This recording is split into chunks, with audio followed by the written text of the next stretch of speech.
the journey is long.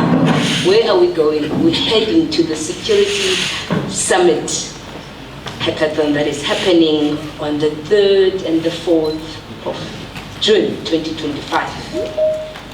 So, colleagues, I won't indulge you further. I want to call none other than Mr. Rekasek.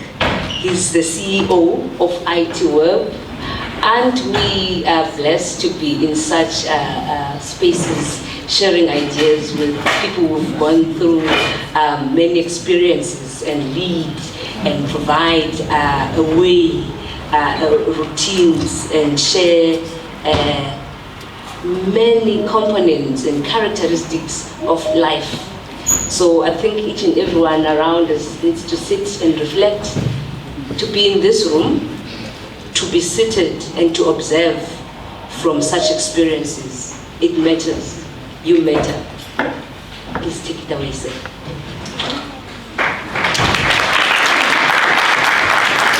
Wow. What an introduction. You're far too kind. I'm Ivan Regasik. I'm the CEO of ITWeb, but also I'm a lifelong geek, like I hope all of you are.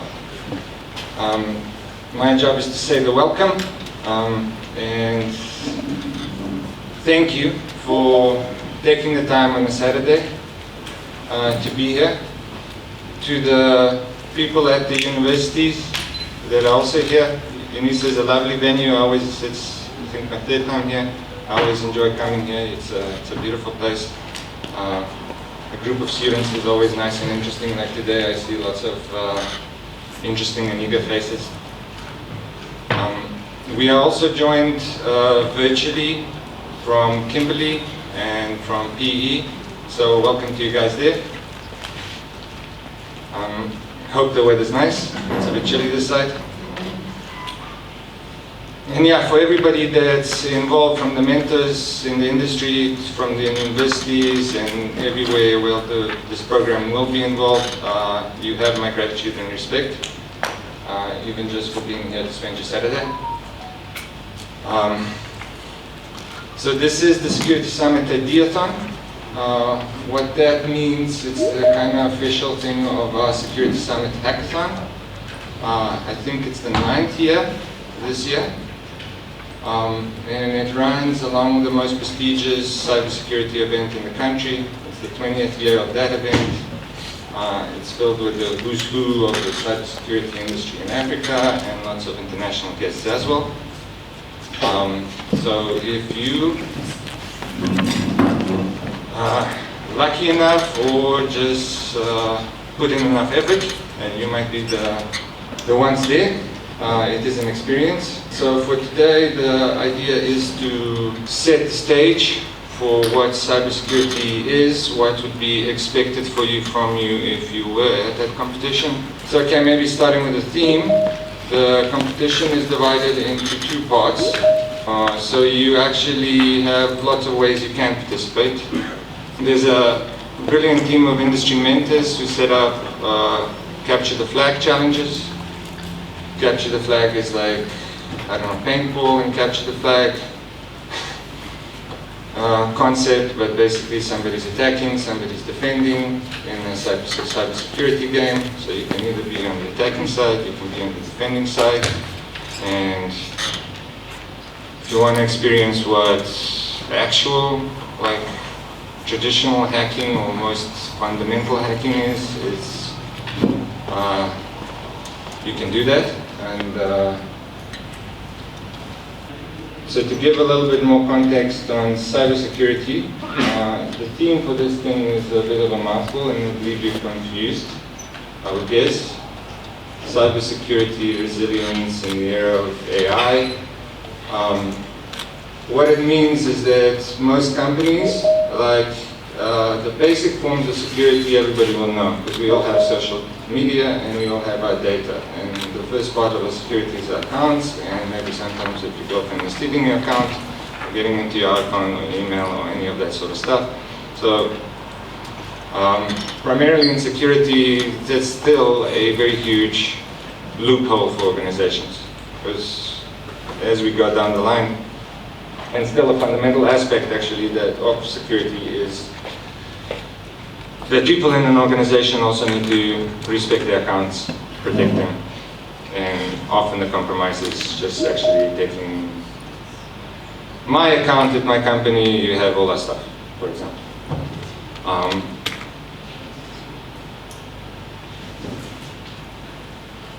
Yeah, but cyber resilience is companies then generally need to protect. The difference between cybersecurity and normal security is we protect our house from like a local threat, but here people from around the world can just fly past. It's almost like if you had an open door, it's just like people would just steal your stuff and maybe leave a note and say, you know, if you want it back, give us a ransom. So the landscape, as they call it, is much more broad. If you have an organization or are working in an organization, you'll be collecting data. It's really important to protect that data, not just because people want to steal it, but fundamentally you want trust. You want your users to trust you, and you really want to protect it, whatever data you're working with your users or your clients or your community, whatever it is. So resilience just means, you know, being better prepared, because every big company actually has really big teams, which will continually monitor the systems, like SOCs, Security Operation Centers.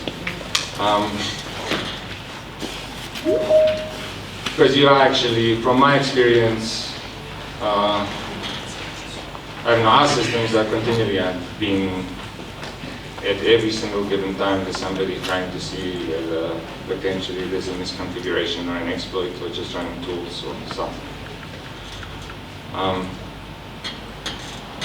So yeah, being resilient when the world is completely changing. Apart from it being a very crazy place this year, there's AI. There's been the hype. It's getting practical. It's really getting into the organizations. It's really changing the way that people are doing their work and what it means to be a professional and to learn, to solve problems. So it's hugely powerful tools, which actually the industry hasn't really fully adopted, or it's all in the early stages. Most companies don't have the skills. Also, IT projects, it's typically hard to get them right. So I don't know, maybe that's something for you guys to think about. In terms of solutions, coming up with security solutions, at the Security Summit, it's filled with different vendors, which are the local companies, which actually do this as their business, and they have all sorts of solutions, plus, I don't know, encryption algorithms, good luck.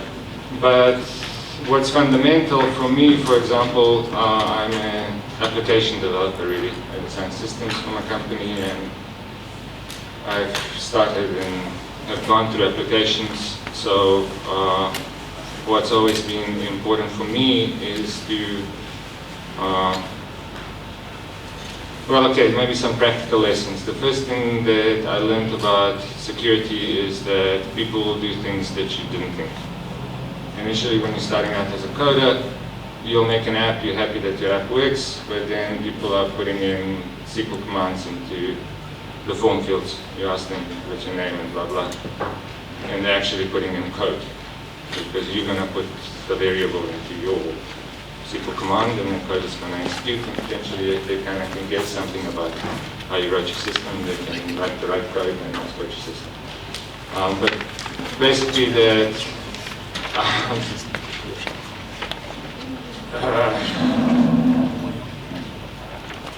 it's something that you specifically have to think about how to, it's not, might not come natural, that people would abuse your code in certain ways. So that it's something that you have to kind of learn and think about. And then the second part is maybe that don't override them. Also a very big developer mistake, and probably the most silly one is sometimes to get it to work you actually bypass security. because maybe it's not working because of the permissions, and then instead of actually fixing the permissions, an amateur developer will just maybe bypass the security, disable or whatever in the framework. And then good luck. I mean, it's okay if 10 of your friends use your system and you have no data to protect, but as soon as you start make some success with your app, hopefully one day, or you work at a place where you're doing great things and you're part of that, and that app is a success, then people will find those holes very easily. Yeah, and to generally then understand the security landscape of your applications and how potentially it can be abused. It's important to understand how the hacker would think. I guess kind of like being a policeman, you need to understand how a criminal would think. Yeah, and to make sure that you take it very, very seriously and probably put on a very good amount of it when you understand sometimes. That, to put in, to understand how it potentially can be abused, to put in as many measures to protect it in order to be resilient to whatever the people are trying to do. So I'm not sure on the selection criteria and the application forms. I hope that somebody will talk through that, or hopefully we'll really clarify that for you. Will? Yeah, good. But it's really open-ended. For today, it's to learn about it.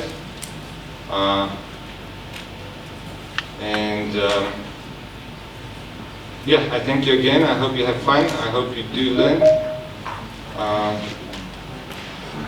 And we'll be around the mentors throughout the day. Maybe we can chat more. I'm sorry for no presentation. I have a very small newborn at home. But yeah, Security Summit Hackathon has officially begun. To all the people around the country, good luck. I hope it's a wonderful day.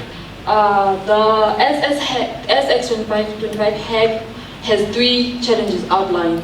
The first one is the Secure Innovation Challenge, where the participants are going to be working in teams and then they come up with solutions. And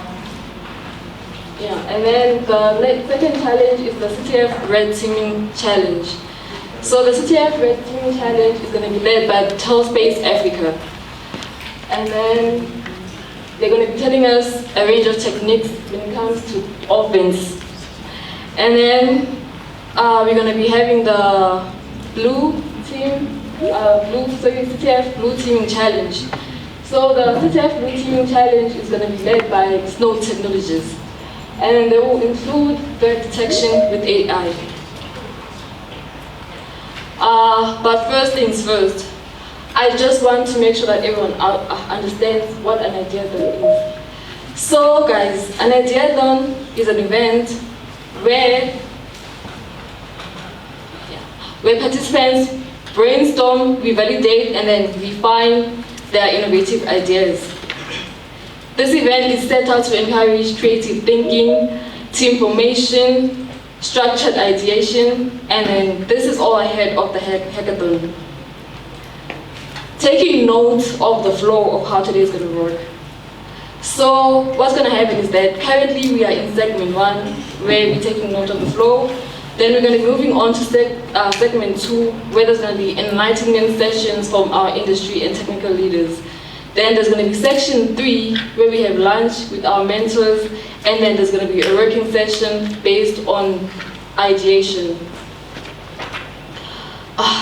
One thing the participants need to note for today, and what we hope you guys will be able to have by the end of today, is a well-defined, feasible, and secure solution or a gameplay plan for the CTF challenge. Now, to add more on what's going to be happening when it comes to the enlightenment sessions, like I said, we're going to be having sessions from our amazing industry leaders, where they're going to be telling us a range of things to get us enlightened. Those sessions are set out to help the participants understand the hackathon goals, the spirit of innovation, and then the best practices for collaboration.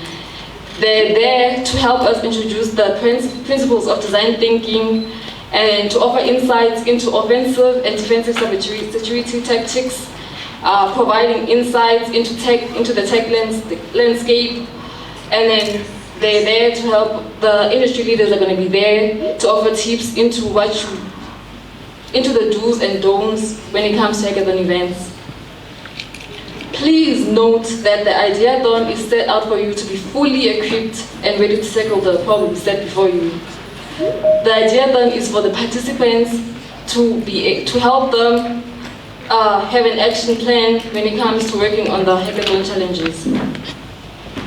The objectives of this event is to build industry-aligned knowledge areas in cybersecurity, enable a platform for collaboration through networking, and to kickstart proactive security capabilities onto solutions. Now guys, when it comes to participants, this is what we hope you guys can adhere to when it comes to expectations. The first one, in terms of engagements, we please ask you guys to please participate in all scheduled sessions, ask questions, and then share insights. Engage with your mentors and peers.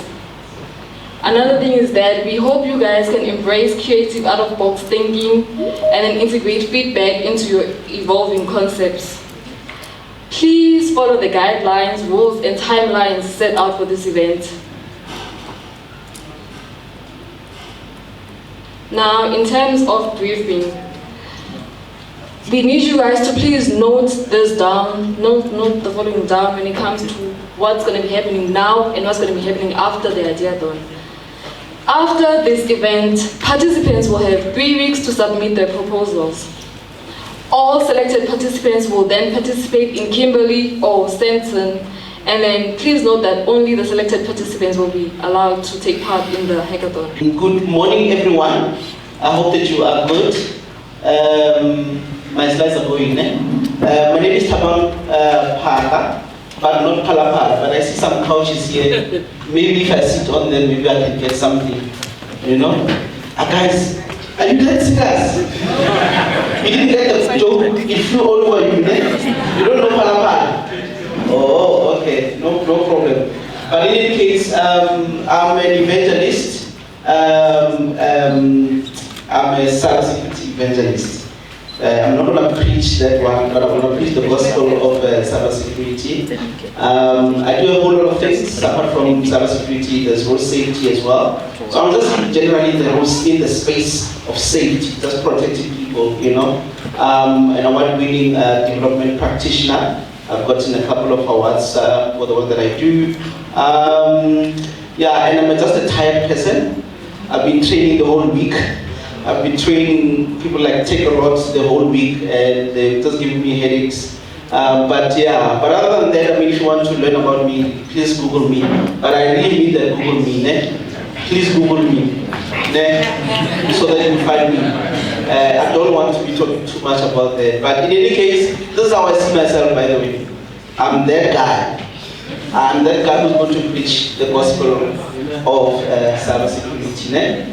I hope that you guys are good, and we're going to be having a jam-packed program that's going to excite you as well, not just really challenge you and give you a lot of stress. But I'm tasked to speak about this big thing. I'm just laying the foundation for you guys so that you understand what is the threat landscape in the country, but also in this year, what's actually happening.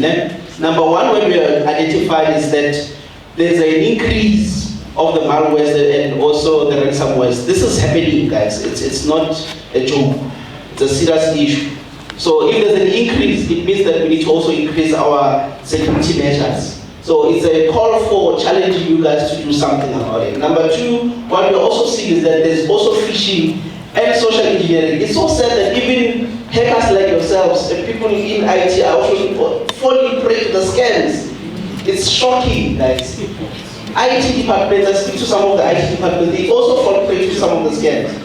One of the things that we have identified also is email spoofing. Who knows spoofing? Only few. You see, this is the problem that we have. Guys, are you researching, guys? Are you sure you are doing IT? Okay, all right. So there's social engineering and email spoofing. This is like, trying to understand what people like to do, and try to use the human language that people use, and then make people to click on things, and then somehow we just collect information or do something. That's social engineering, guys. It's just a very simple way of understanding it. But there are also insider threats that are also increasing as well. The insider threats were people who are working inside. For instance, I spoke about email spoofing. At the moment, the Department of Correctional Services, there's a person who's actually leaking information, who's creating email accounts in that domain, dcs.org.gov.za. Until we find that person, yes, that person is causing a lot of people to lose millions in the country. You know how that is happening? ICT SMMEs, or it doesn't just even ICT SMMEs, SMMEs in general are receiving emails from this domain, right, with different email accounts that are created literally almost every day. And these email accounts are literally distorting people so much money. They create fake websites with fake products, and people are buying from those things. They pay them. When they have to deliver to the Department of Correctional Services, the Department of Correctional Services, no, we don't know about this purchase order. People are using 500,000, millions and stuff like that. It's happening in this country. But there's insider threats. This is what we're talking about. And there's also emerging threats that are triggered by AI. And these threats are more sophisticated, guys. And this is where we guys should come in to help us, as a nation. Today I'm going to represent Mr. Palapara, because I represent government. Yeah, so help us. Please come help us. Thank you very much. So, but we have seen something that actually happened where people were shifting from, working from the office. Now they have remote work.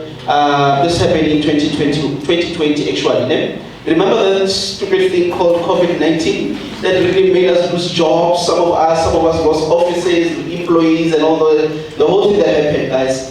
But what it did is that people then went home to work from home remotely. So which means they didn't have secure networks at home, right? Because if you are at a workplace, if you're working for a specific company, you'll be able to actually get secure networks, because I believe that the IT guys are doing a good job. I believe so.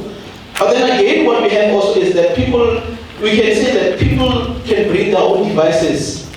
They have their own devices. Those devices are not secured. And that's the biggest issue that we're having at the moment, right? Now, that's something that we have identified that is increasing as big challenges that are coming out from 2020. The other thing that we are then seeing is that we want to look at the impact that is actually taking place in the different industries. There are three industries that are actually impacted heavily with the threats that are taking place, not just only in 2025. It has been going on for a couple of years now. Number one is the government and public infrastructure. We know, guys, our government is loose, guys. And I really implore you guys to please work for government departments and IT. Please help us. We are suffering, That's where we need to be working on. Number two, we're also looking at the financial institutions. Even the banks are actually getting attacked. There's a lot of data breaches. It's a whole mess. Guys, did you see those who are using, what is this platform? FNB, those who are using FNB, did you guys get a message on your app that there was a data breach on Celsius a day ago? Did you guys see that? A number of people's numbers were affected. I got that message because I use FNB. This is crazy. It's happening. The attacks are becoming sophisticated, and they need people to think. They need people like you guys to think even beyond and become 20 steps ahead of these people, right? But then also we're looking at the educational institutions. We know, is TUT here? Okay, sorry, I won't mention things because I'm also my advisor at TUT, so I know. But yeah, TUT is the best institution, the best in the country. But not only do we have educational institutions, but also NGOs. The NGOs that are big, they have a big, employees in their employ. And really, some of them, they are being attacked. And we then need you guys to come up with the solutions to go there and sell those solutions and create business and job opportunities for yourselves. That's what we are. The costs are heavy, guys. there's financial cost to these things, guys, right? So there's direct loss of finance, money, literally, because we talked about ransomwares and all the other things, right? But there's also, downtime and productivity. It causes a lot of those issues that we have, né? But then also there's issue of the reputational damage. A lot of brands, they lose their reputation. For instance, let's just talk about F&B. Do you think that after this incident, I would want to trust F&B? Not quite. I want to have a better and safer bank that I would want to use. I don't want to recommend Discovery Bank, but I don't know. But I'm just saying, maybe, I'm not saying anything. I'm not promoting anyone, but I'm just saying, maybe you could look into that as well, right? And then again, there's also legal issues, implications, right? If a brand, gets into trouble because of some cyber crimes that actually took place, some people can launch legal challenges to the organization, and then you get into trouble as well. But there's also the national impact. We spoke about government. We run government departments. Now there's a whole lot of economic disruptions that can actually take place because of the threats that are taking place. And that's actually what is happening. Interesting enough, on the 10th, today is what? On the 10th, there was a report. I don't know if you guys saw this report that was published by the Global Cybersecurity Forum. And this report, I read it for you guys, so it's fine.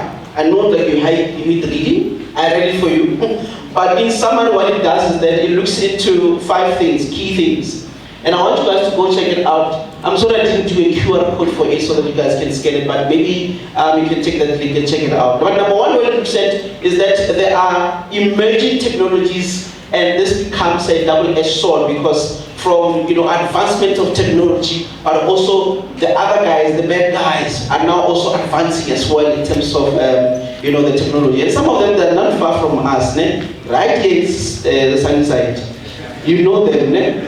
You know them, and they're becoming sophisticated, and they're using AI as much as you guys are using AI, by the way.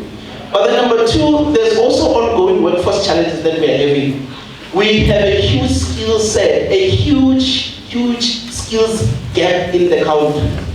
And I say to people that by 2030, we should have produced at least 30,000 entry-level analysts, pen testers, or whoever in the cybersecurity to help us so that we can mitigate a lot of challenges that we have. That's what I'm saying. And then also, it emphasizes the importance of collaboration. I love what is happening here. And one of the things that we have done in terms of collaboration is, we collaborate with Geek Culture and the other organizations that we work with. We encourage that people then need to collaborate, organizations need to collaborate, corporate need to collaborate with the NGO sector, private sector needs to collaborate with public sector. Institutions of higher learning, they need to be collaborating with all these different industries, and that's quite important for us to combat all these challenges and come up with practical solutions. Then, what it also says is it's about structured approaches in terms of cyber resilience. If we want to have cyber resilience, we need to have a structured approach, right? And then number 5, what it says is that we need to have adaptive and holistic security. So from a compliance point of view, you guys, you are talking about POPI, you're talking about GDPR. Who knows AUDF something? I forgot it. It just ran out of my head. So it is the African Union data water framework. You guys, you don't know that one, eh? I actually got introduced to it this week. That's why I wanted to shine about it now. It just took my head. But essentially, there's a framework for a data framework that is, looking into all the 52 states in the country. You know that we have the POPI Act, right? Then we have the GDPR, with the European Union regions and, the West, basically. But then also there's the AU one. I want you guys to go check it out. Ne? If I remember it, I'll tell you during lunchtime. The AU something, data what framework. So this is what is happening. This is what this report is saying, and it's published by the Global Cybersecurity Forum. So there are two reasons why this matters to you guys. Two reasons. Number one is that we want you to build secure solutions. We are asking, we are pleading with you, please build secure solutions. This is why you have to understand the whole threat landscape. Why? Because we are encouraging this thing called secure by design, right? This is to then say that incorporate security controls into the outset. Number two, what we are then saying, earlier on, I think the other colleague was speaking about the red team and also the blue team as well, right? We are then saying that it informs all these different teams to know what you need to be doing, understand the whole landscape from both sides of the teams, right? But then also number two is that you have an opportunity now to innovate. I believe in innovation so much, guys. Now when you have a problem, when we identify a problem, come up with a solution. Now that is not purely in a simple way innovation. So let's innovate. You guys will get all these cool things, né? Lastly, I have an altar call, né? Normally pastors, they bring them to the floor, né? But I bring you to WhatsApp, né? Please guys, scan this QR code. We have a platform on WhatsApp. It's a WhatsApp channel. So we call it CyberMate Hub. We launched this thing, I think a month or two ago. Ideally for us was to then say a recommendation that we got from the Cybersecurity Indaba that we hosted last year. What was this?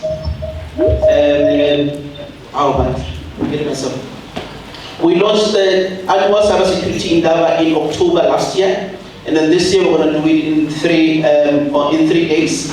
And I actually look forward to seeing some of your faces at the Indaba as well, because similarly to what we're having now with the hackathon, we're also going to have another hackathon. So you guys, some of you are not going to win, don't worry. There's more opportunity, there's more money, there's more opportunity, guys. By the end of the year, you are preparing yourself for the bigger one. This one is the first one. There's a bigger one that's coming at the end of the year. I'm competing with the ITWeb now. But yeah, basically then you're going to get another opportunity to also present and then, make some money, create the networks and really do very well. But I just want to thank you so much. Danko, thank you.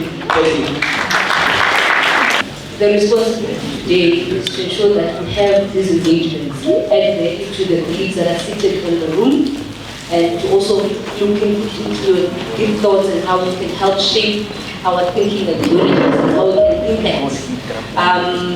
The first question that therefore I have, colleagues, is to ask you, why do you think hackathons are necessary for unearthing innovations in social and civic tech, particularly for marginalized communities? Okay, I'll take that one. Mbiyalele, I am Stembi Sodabula Mabuja. As introduced, I am the founder of She Leads. We have a South African division and a Namibian division as well. We focus on empowerment, empowerment that is led by women. So to answer your question in terms of the importance of hackathons in solving issues for the marginalized, is that I often say to people, especially because this is an ideation summit, all of you seated here are entrepreneurs at heart. An entrepreneur is anyone who's able to identify a need, want to satisfy the need, and make a profit out of that. So when you're a geek or when you're in a tech space, you already position yourself to want to satisfy a need.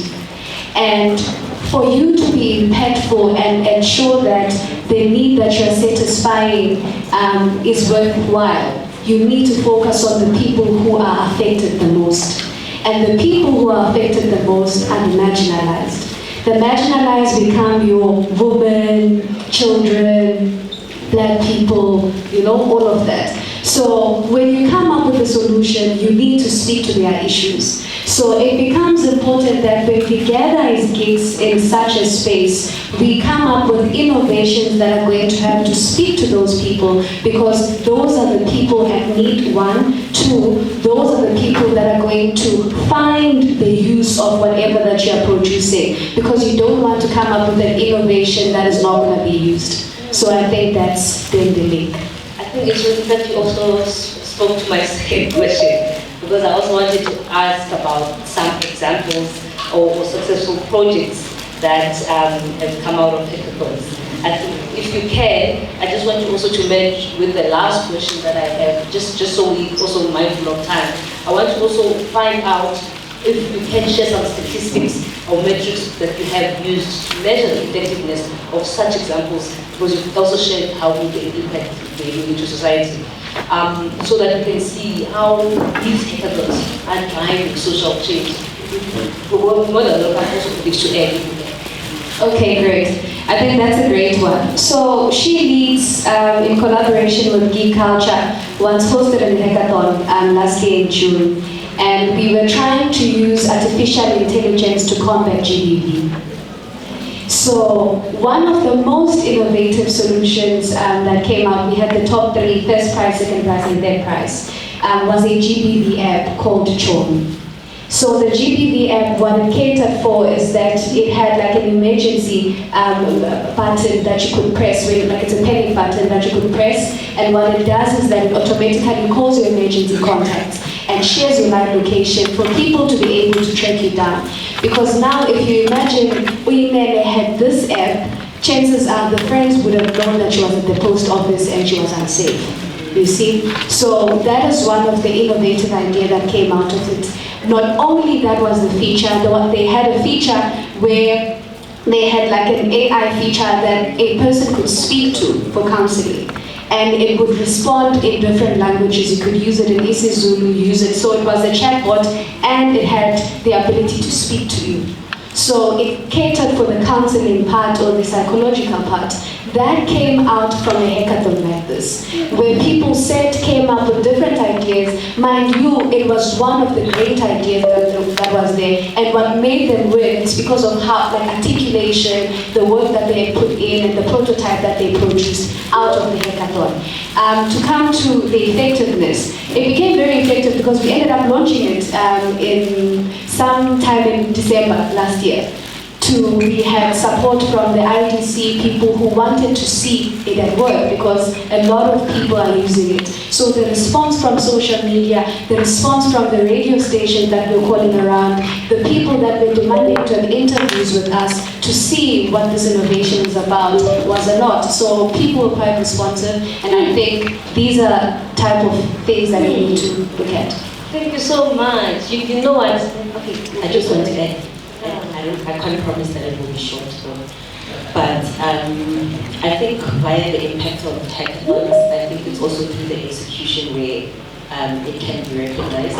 So here we have a lot of people that are sitting that might be hearing things for the first time and then be converted into the industry. The second thing as well is the fact that when we do hackathons, it's not necessarily for technically inclined people. It's to show that the collaboration between the technical and non-technical produces great results. We've had some of our applications going as far as, one of the examples we can use is an application as well that was used to dispatch ambulances to remote areas, and it got mentioned all the way far, even in Parliament. Then also hackathons, they happen in big spaces like this, but then they go out and happen at the universities and in other areas as well. So at hackathons, you learn the soft skills, you learn the technical skills, you learn how to sell your product. So whether you're going into entrepreneurship or going into corporate, you will get the benefits from that hackathon. From a pricing perspective, it's not about the prizes, but the people who do then get prizes can use that for something. They, from a prizes perspective, they come in the form of monetary value, machinery. When you are attending a hackathon, you might be gifted or sponsored a training opportunity or certification. And our hackathon challenges are based on real world or real companies that are saying issue in our company or in our community or whatever the case is. And so you're solving a real problem. We've had a lot of applications and solutions, whether they won or not, being converted into something that is used at the organization. So it provides knowledge, it provides employment opportunities, it provides upskilling, and it also brings people into the tech space without them having to necessarily know how to make the technology. Wow. No, that's beautiful. That's beautiful. I'm just reminded of the total issue that is currently taking space. And now you are coming from an idea gap and empathy and coming up with a solutions-driven approach and collaborating. Surely we are here to change our country and the world at large. I think it deserves a round of applause, ladies and gentlemen. Wow. On that collaboration and impact note, I would like to also ask how have hackathons I think you've answered that one. How have hackathons collaborated with governments and hackers to improve social security and stability, particularly again from a marginalized community point of view?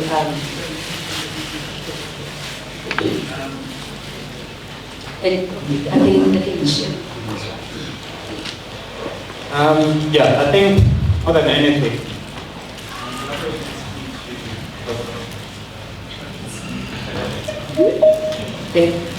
this one works. It's him. it's always the person behind the tool, right? Yeah, I think from a collaboration perspective, collaboration plays a critical role to ensure that various segments, are striving towards the one common goal. And with hackathons in particular, the one thing that we strive to achieve is not just producing the best new app, but to also empower our societies and people. So the greater impact beyond the one solution that we provided, just educating that one person from the marginalized community can strike another ripple effect for them to educate the next person, and all of a sudden you have changed the community at large. So for the companies that collaborate with these initiatives to make their difference, it becomes a far bigger effect over time. It's something that perhaps we might not have the metrics or the statistics to share today, but over time we see this within our organizations. The people that we employ, for instance, some of them come from these hackathons. Some of them didn't have an idea that hacking is a career. You could actually hack and get paid. Some of them didn't know that, but through these events that get organized, people get to come in, they get to learn from the people who are doing the actual work, and they get to be interested in the field, and they start exploring that beyond the idea that was planted for them. So I think from a collaboration perspective, we should continue to collaborate with academia, with government, with private sector, to ensure that we plant the seed and we nurture it beyond where we planted it. So we nurture it to see it into fruition, absorb these products that we produce in these hackathons, absorb the techies that we mentor in these hackathons to become part and parcel of our industry. Wow. Like that. I want to also colleagues ask, to the impact in terms of replication and scaling. I want to know what cybersecurity measures would you, in all these, for example, the solutions that you've shared and many others that aren't shared now, because obviously the theme today is to ensure that we come up with solutions that are safe. I want to know what other cybersecurity measures do you think are essential for protecting our communities from online threats? Obviously, we've seen how the area colleagues have spoken into various solutions that can be there in place to ensure safety. But still, our responsibility is to share and engage in terms of other security measures that we could share today. Thanks. I think I'll speak on one and let my colleagues speak on the rest. The one big one is awareness. If people aren't aware that there is something that is a threat to them, they will not do anything. So awareness is pretty much the basic control that we need to strive to push out there. So if we let people know exactly what's happening, what are the attackers after, and also be inclusive in that approach, because not everyone has got a smartphone, but they do use ATMs when they want to withdraw money. How do you make them aware that there are dangers related to that? So making sure that you inform people if there is, a way in which you can make it available for them. Make it available for them within the resources that they have at play. If you need to organize a community event to sit people down and educate them of the dangers, do that. But awareness is the key to pretty much unlock everything. If you don't know what your enemy is going to do, you're not going to do anything to influence that. Okay, so I'll add on to that. So what he's spoken about is the awareness from the user's perspective, the person who's using the solution or the device. And then I'm going to speak about it from the development perspective, where you need to put as little responsibility as possible on the user to secure either the application or the solution, right? So I'll make an example of money. We all think we want money, but we don't actually want money. We want the things that money can get us. Okay? So we don't want the money. So it's the same with technology. We don't want technology. We want the things that technology can get us. So technology is an underlying thing. It's not the main component. So in case you thought you wanted money, surprise, you don't. You want the thing that money can do. So having used that money example, all of us bank, all of us use banks. We don't know how banks work. We just want our thing that we want, right? And if you are a user, that's a perfect example to say, if I'm using your solution, I don't need to, or I shouldn't have to know how it works. I just want the end result. So from a configuration perspective, from a development perspective, you need to have your solution in such a way that all security that can possibly be put on the solution is already there and doesn't need a user to go to settings and say, disable this or enable that. So I think that's the big takeaway. So the one side is you need to educate your users on how to use these things. But the other side, which speaks to us specifically, is when we are developing these solutions, we need to put as little responsibility as possible on the user to secure the tool or the solution. Did you think about the money issue first? I saw some faces doing, I thought I liked money, but now the solution behind. Thank you so much. I want to also understand from a perspective of best practices for governance and oversight when it comes to data security and data protection. I think that there's a lot of colleagues that spoke into data protection because then they also spoke into it. Instead, I also spoke into it and also was the area of the data protection issues. Let's engage there.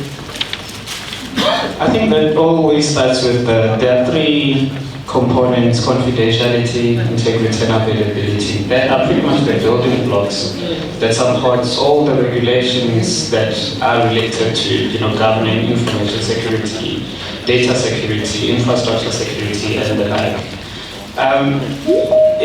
You need to know what needs to be confidential. You need to know how to retain the integrity of the data, and you need to ensure that you make it available to the people that it needs to be available to, so that you avoid malicious attackers being able to obtain their data. So I think our responsibility is to educate our developers around that concept. The CIA tried to understand what confidentiality means in terms of the data security, and what integrity means. It means you shouldn't be able to alter with this information if you don't have the authority to. So how do you best apply the measures to ensure that that cannot be done? So that speaks to a world of other controls that you will then need to implement. It's encryption, it's role-based access control, all those bits and pieces becomes the building blocks. But the foundation is to understand the CIA triad and how that governs all the frameworks related to data security. You spoke, okay, I want to mention, you spoke of collaborations with, since I'm coming from a university perspective, you spoke of the collaborations with universities, and I'm now listening to you. I'm thinking about the indigenous knowledges. We are in a context that has got different languages. So how do I, from the perspective of not understanding or conceptualizing the other language that mostly is used to get the message across? That's number one. How do we then come up with curriculum methodologies that teach people, such as gamification, to show that this is how I would have to approach a cybersecurity component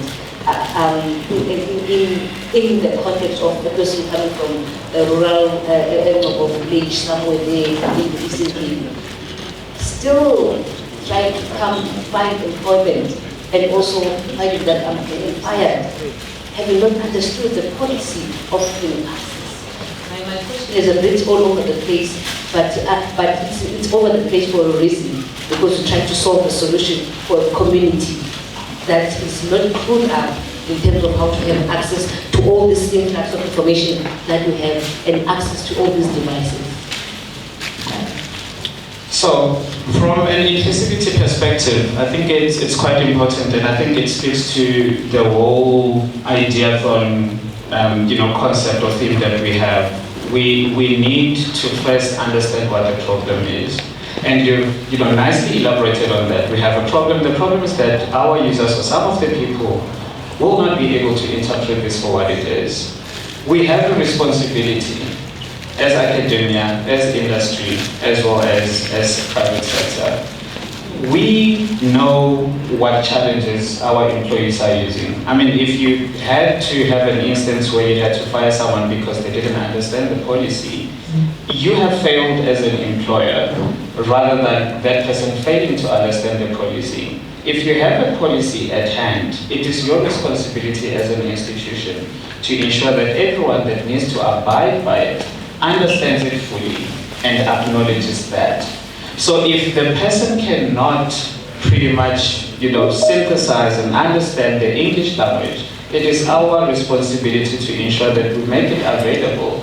And we can use AI to translate English to, whatever language that we want. We can use Google Translate for a lot of things. It wouldn't be that hard for us to accommodate the people that we need to ensure that they understand the message that we need to communicate. So we have a responsibility as industry, as academia, as private sector to ensure that we communicate and ensure that what we communicated has landed where it should.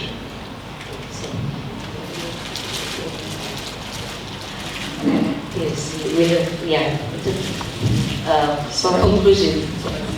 Okay, that's fine. I think what I wanted to add to what both the speakers spoke about would be, remember, AI depends on us to feed it. So whether we want to feed it isiZulu, isiXhosa, it caters for what we are feeding it. So the responsibility of everyone who geeks sitting here is to ensure that they try it out, they test it out, and they feed it what it wants it to take as an output. So even when it comes to collaboration with stakeholders, as Utulani has referred to, say that it becomes our responsibility to ensure that we educate people on policies so that they understand their responsibility in every application that they will be dealing with. So feed it. Feed it correctly. Thank you so much, colleagues. Please, let's give them a round of applause.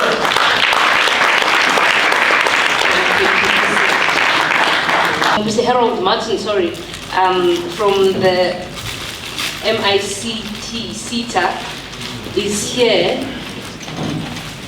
to share with us career pathway options with cybersecurity as a field. Let's give him a round of applause, ladies and gentlemen.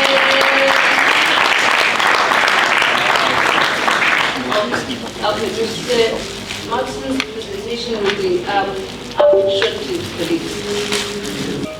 Okay, firstly, the MICT seater in all of the 21 seaters has been mandated by the Skills Development Act, right? So we are getting our levies from SARS, so and then we distribute that levy into the form of discretionary grants and mandatory grants. It's just a little background. So this is our subsectors, the advertising, film, electronic, information technology and telecommunications.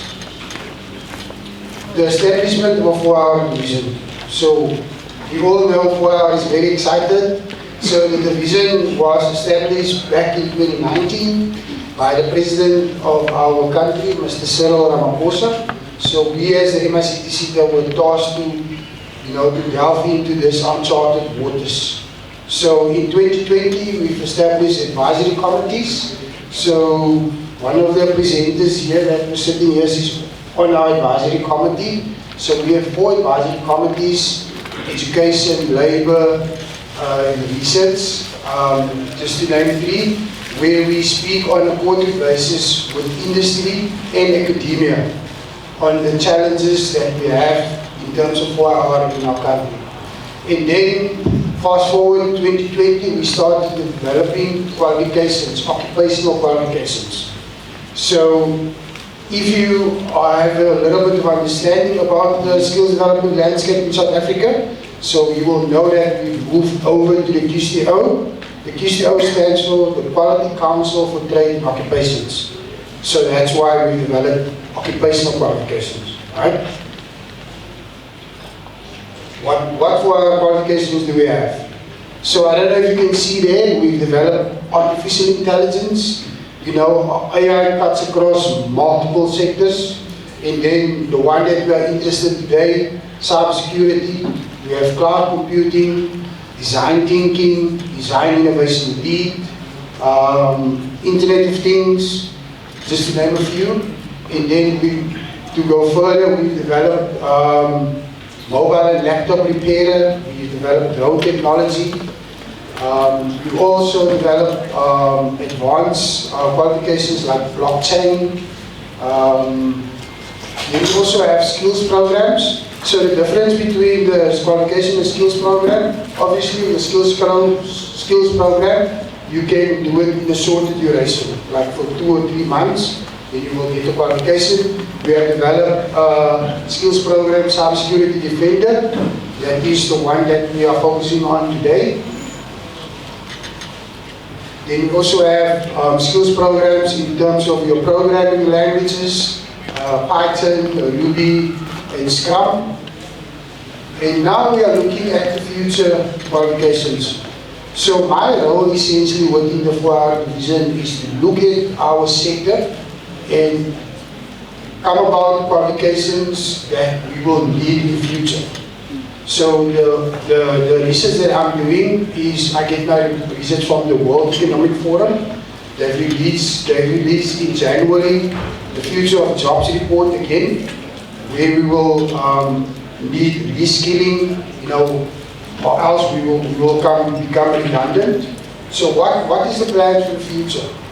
So again, the one on top that's relevant for today's topic, data security expert, creative and critical thinking, machine learning specialist. We're already going into the 5-hour arena, talking about color grading professional, e-commerce practitioner. So these are very exciting qualifications that we will be developing. So the first 4 we've already completed our development. So one of the requirements of the QCO is that we need to engage with industry. So I don't sit in my little corner there in Midrand coming up about these qualifications. I do research, I engage with industry, and then we recommend for accreditation to the QCO. Before they recommend it to SACWA, the qualification goes on public comment. So everyone in this room will have an opportunity to comment on the qualification, the knowledge, the practical, the workplace modules, the because that is what the occupational qualification is made of. And what is the career pathways within cybersecurity? So, like I said, we've developed the skills program at NQ level 4. So this means that I can come from a grade 11, then I can enroll in this program. Right? It's a very basic one. Then we go over to the cybersecurity analyst. It's NQ level 5. This is a full qualification that consists of the knowledge, practical and workplace modules that you have to go through in order to be competent in this particular qualification. What is the articulation options for this one? So we have two articulation options, horizontal and vertical. So if you've completed the cybersecurity analyst qualification, you can go to the computer forensic level 5 qualification or the information security NQ level 6 qualification. But remember, like I said, these qualifications cut across industries because we have our cybersecurity attacks on multiple industries. So you can also go to the artificial intelligence developer, the cloud computing, the data science practitioner, and the likes.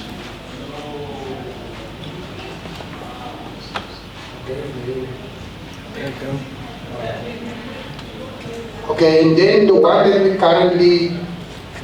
have currently developed, data security expert. We all know about ethics and privacy. So this particular qualification will focus on those elements. Because why? We know about copy, we can't just access information. So the database security expert will be a gatekeeper of that. So what is the articulation options for this qualification? So you can access, you can go to the computer science degree if you have completed this particular qualification. Like I said, we recommend this qualification for accreditation with UCL. So once the public comment has been finalized, and then it will be registered on SAPWA's website. And then we have the last one.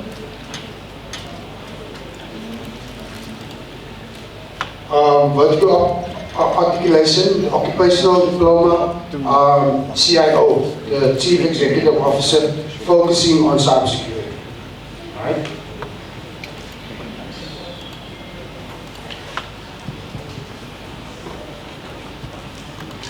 Yeah. Thank you very much, colleagues. I don't know, I will be there in the corner. If you have any questions with regards to any of these qualifications, you're welcome to come and ask me.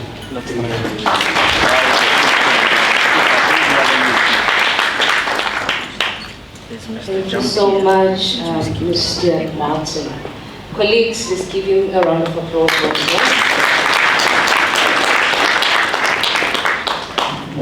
The next colleague that we're calling on the podium is Mr. Steve Jump.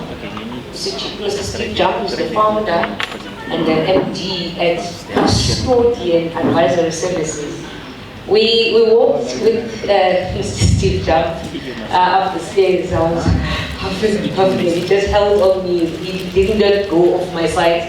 So I can guarantee colleagues that it's worth listening to as well. He won't let go of your side. So pay attention, please. Over to you, Steve.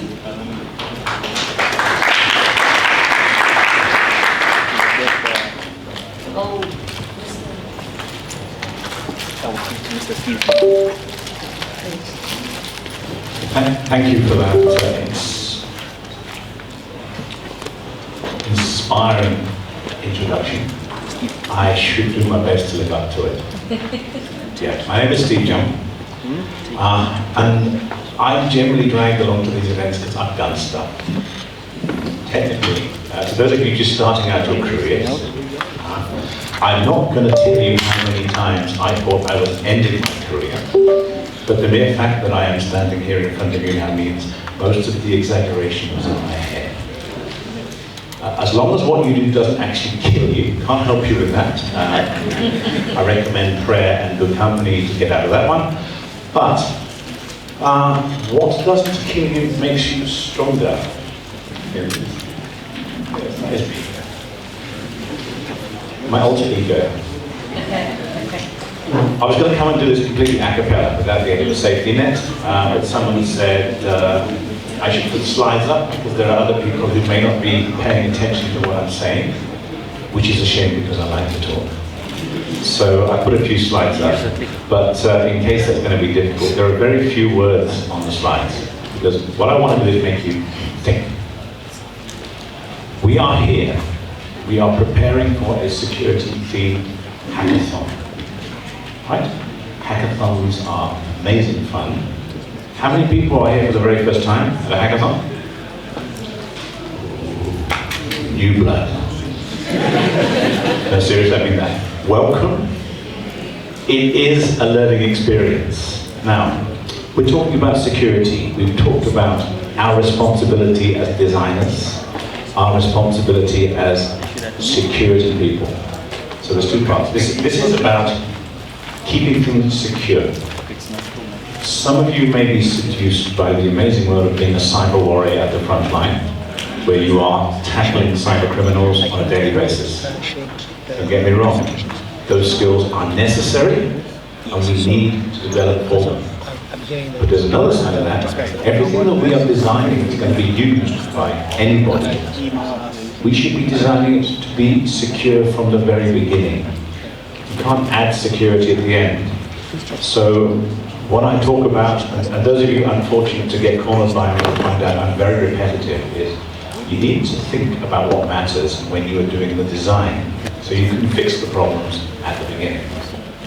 Now, we have a responsibility. The panel that was up here earlier gave us an idea that everything we do can have negative actions. Now my punchline is, do you know what could possibly go wrong?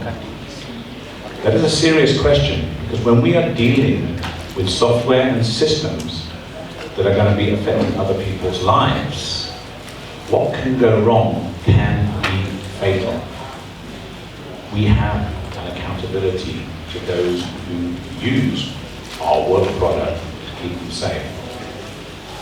Now there is a saying from a very old Scottish preacher who gave at a university inauguration, I think in the 1860s or 1870s.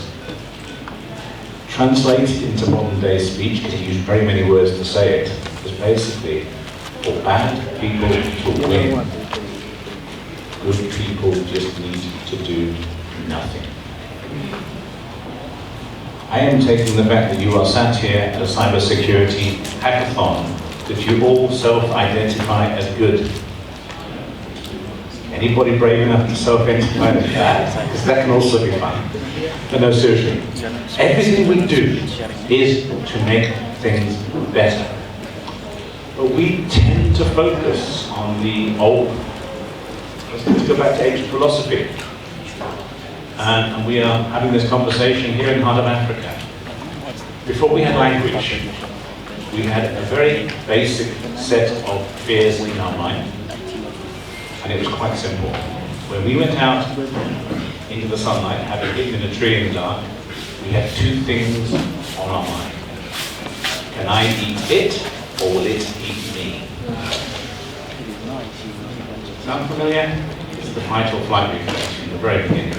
Now, we learned very, very quickly that when we didn't get eaten, if we told other people, don't go there, you'll be eaten, their chances of survival greatly increased, and that became part of our thought process.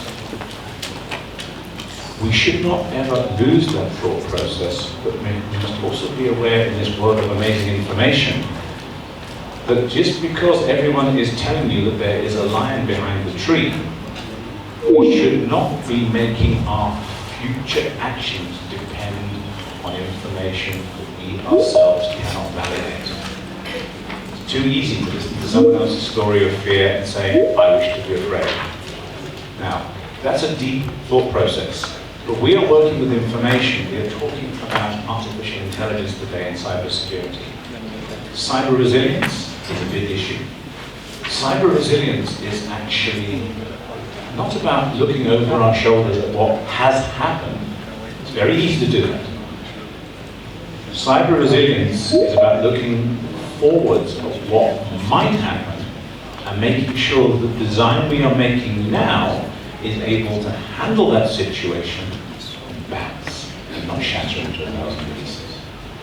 So our perception of where we are leads me to a slide that's going to work here. And I need to introduce you to one of my friends. This is my cat, called Schrödinger. And this is my universal, literally I can talk for an hour to this slide, but I've only got a few minutes. Think of yourself as a cat. This is your perception of you. It's your knowledge, it's your capabilities, your understanding. It is your perception and your biases all together. The box is of your own making. This is your comfort zone. This is where you exist. Everything that you are learning is going to position yourself, your thinking, your ideas in your direction. Which is why I'm trying to encourage you to make sure that err on the side of good, which means I am going to do things that do not just support my own well-being, but support the well-being of those around me. Now, I didn't bring the slide with me today, because this I put together while I was sat over there just now. So it's old slides being recycled. And the reason I was asking how many people are here for the first time, it means you haven't seen them before. Everybody else is sat in their own box. To do yourself a favor and to do the world in which you live a favor, you must not only be aware that everybody else is sat in their box with the same fears, concerns, and, how should I say, dissonances as you have, but you need to understand what theirs are. So in the case of business, you should be trying to work out what business is actually trying to do. At the same time, it helps to share what you know how to do, what you want to know, your concerns, with those that you are trying to communicate. It's called communication. It is so easy now to define that box within the dimensions of the cell phone in your hand. You cannot exist in a future without that. You will still need to use the communication and the technology, yes, but you need to be making sure that you are using the technology for your purposes and your intention, and you are not letting the technology use you. Okay? Now there's a deep philosophy for a second moment, but we're going to get on to the subject of artificial intelligence. Another hint. Right now, today, artificial intelligence isn't intelligent. What it is able to do, it is to provide correlated opinions that are statistically likely to be relevant to an almost infinite number of situations in near real time. That means it is actually processing data in the scenes, in these wonderful cloud computers, or even on your phone, maybe 1 billion times faster than you can think. It gives you the answers to the questions almost faster than you can formulate the questions. This is good. It doesn't automatically give you the right answer to the right question. You may not be asking the right question. Asking the right questions is key. So your AI agents like ChatGPT, they're great. They are not the agents that are going to help you in cybersecurity. Those of you new to the idea of cybersecurity haven't yet realized that absolutely everything you have in your pocket is generating data. Often more data about what you're doing than the job you're actually doing. Now take that from that phone, extrapolate that to data centers, to Azure or AWS. We have everything being measured to the most tiny detail. Not quite to the level of electrons bouncing off the wall, but getting close. The point is that data is a representation of our world. Everything that we do is based on data. We need, from a security perspective, to work out, is that data that's supposed to be there? Yes, it is all about data. Sorry, I'm making this up for go along. I did put slides up to help, but as always, I tend to use slides for the pictures. By the way, that is Cedric. He is my blue battle llama. Those of you who know what a battle llama is, welcome to the joke. Those who don't, do some research. but it is all about the data. We are protecting that data. Now, why is that so important to us? Because practically everything that we are doing today is represented at some level by data. If you're a bank, and I like the fact that someone was gently poking a sharp finger at a bank, it's all about the money. That data equals money equals data equals money.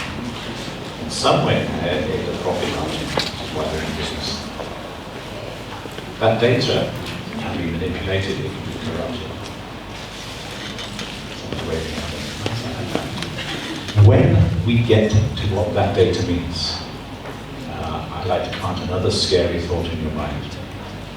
We live in a world today where anything that can be digitally represented, that's practically everything, short notes, anything that can be represented digitally can be synthesized to a level beyond human understanding or differentiation. Think about that. The digital data that is presented to you, you cannot distinguish it from real or fake. You are working in the space that's going to be manipulating, creating, and using that data. Well, here's the good news. Every item of simulated data can be readily identified as simulated by the same technologies that produce it. So if we choose to believe that I am the President of the United States because I look like it when I'm standing on stage, right?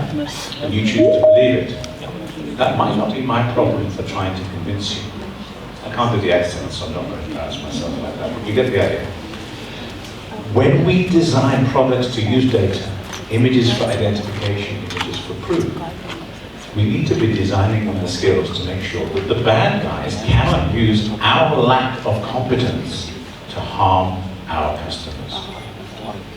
Cybersecurity is serious business. But cybersecurity doesn't start with the people who will be defending us in the security operations centers. Cybersecurity starts with the design of what we are trying to do. Inherently, whatever we design, we should be designing to do good and to be of benefit to our target audience or our target market. We need an awareness that what we do, this is where we bring on the idea of cyber resilience.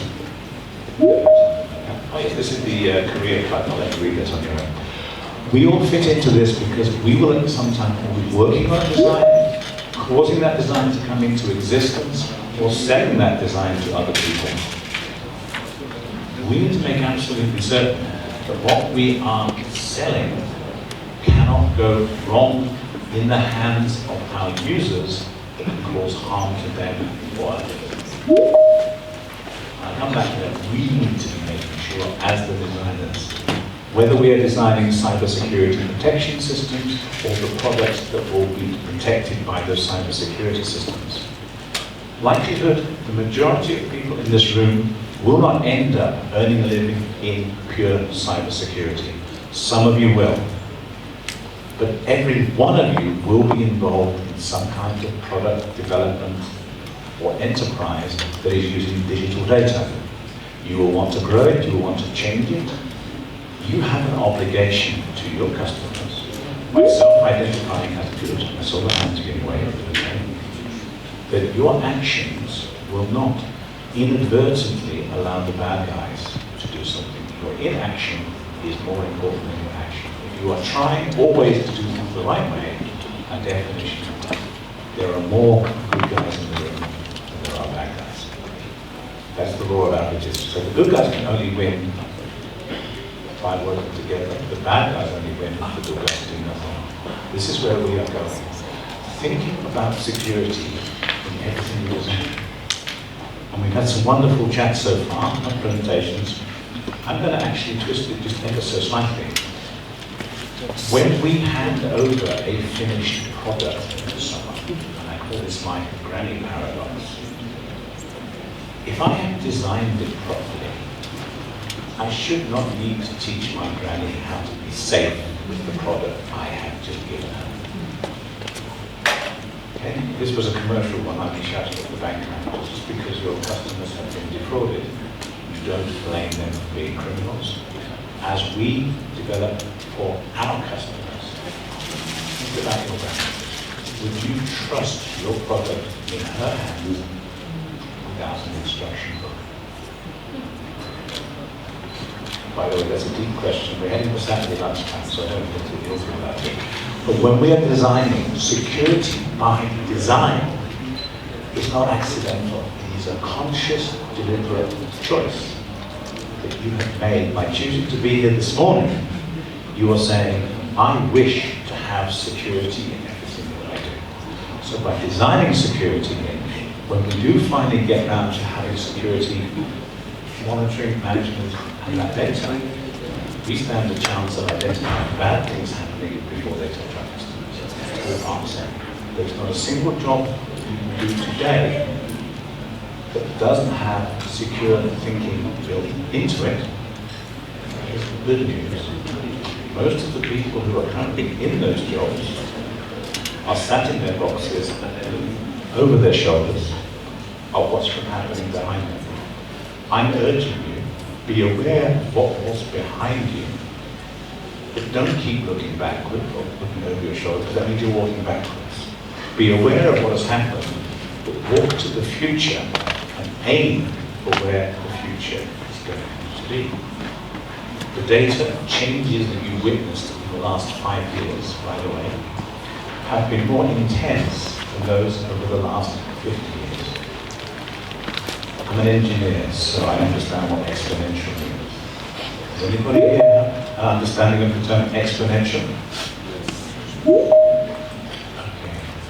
If you have, we are living in a world of exponentially evolving technologies. I should put my Frankenstein voice in, exponential technologies. Because nothing that you learn about a technology now is going to be valid in a year, apart from the principles that it is taking data, moving it faster, manipulating it in better ways aligned with our intentions. Understanding the principles of how that can go wrong are the most important things for your participation in the hackathon is going to teach. Those of you who are in the red team,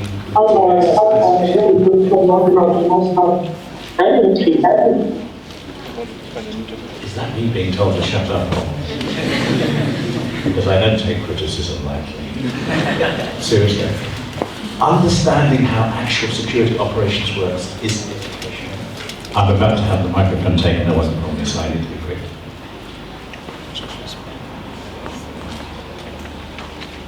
Okay. I have my slides turned off, so I'll take that as an answer. Okay. So, think about what you're doing, think about the implications on others, think about security in everything that you design or have a chance to design. Remember, there will be people doing security operations. It's nice when you design something to build it where it's immediately visible to the security operations team that someone's trying to steal, if you can't build it totally secure. So remember, artificial intelligence is really, really fast analysis of data. Bad guys do it, good guys do it. It's important for the good guys to learn to do it as fast as the bad guys, which means look to the future, don't look over your shoulders. Because there's always bad stuff that has happened. Do not define your future by other people's mistakes. So with that, I would say, have fun, enjoy the hackathon, and always remember, ask yourself what could possibly go wrong, and do your best to make sure it can't happen.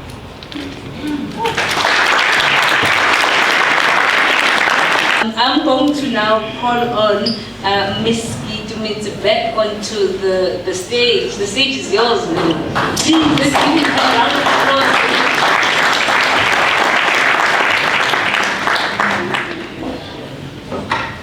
Hi everyone, I'm back. Okay, so you did see me earlier, but I'm going to introduce myself again. I wear a couple of hats, so I'll introduce them in order of my favorite roles. So firstly, I am the CIO at Geek Culture. I am on the advisory board at MICT-CETA. And then I'm also a senior specialist at MTN. I do digital security design. That's where I'll end. So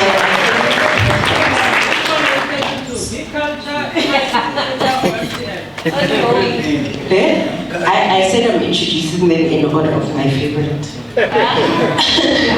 Okay, so I think the first thing that I want to say to everyone here is you are at a security hackathon.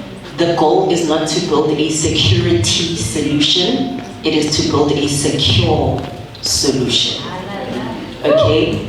So you don't have to build something that is going to go and be detecting security issues somewhere. We have quite a lot of that already.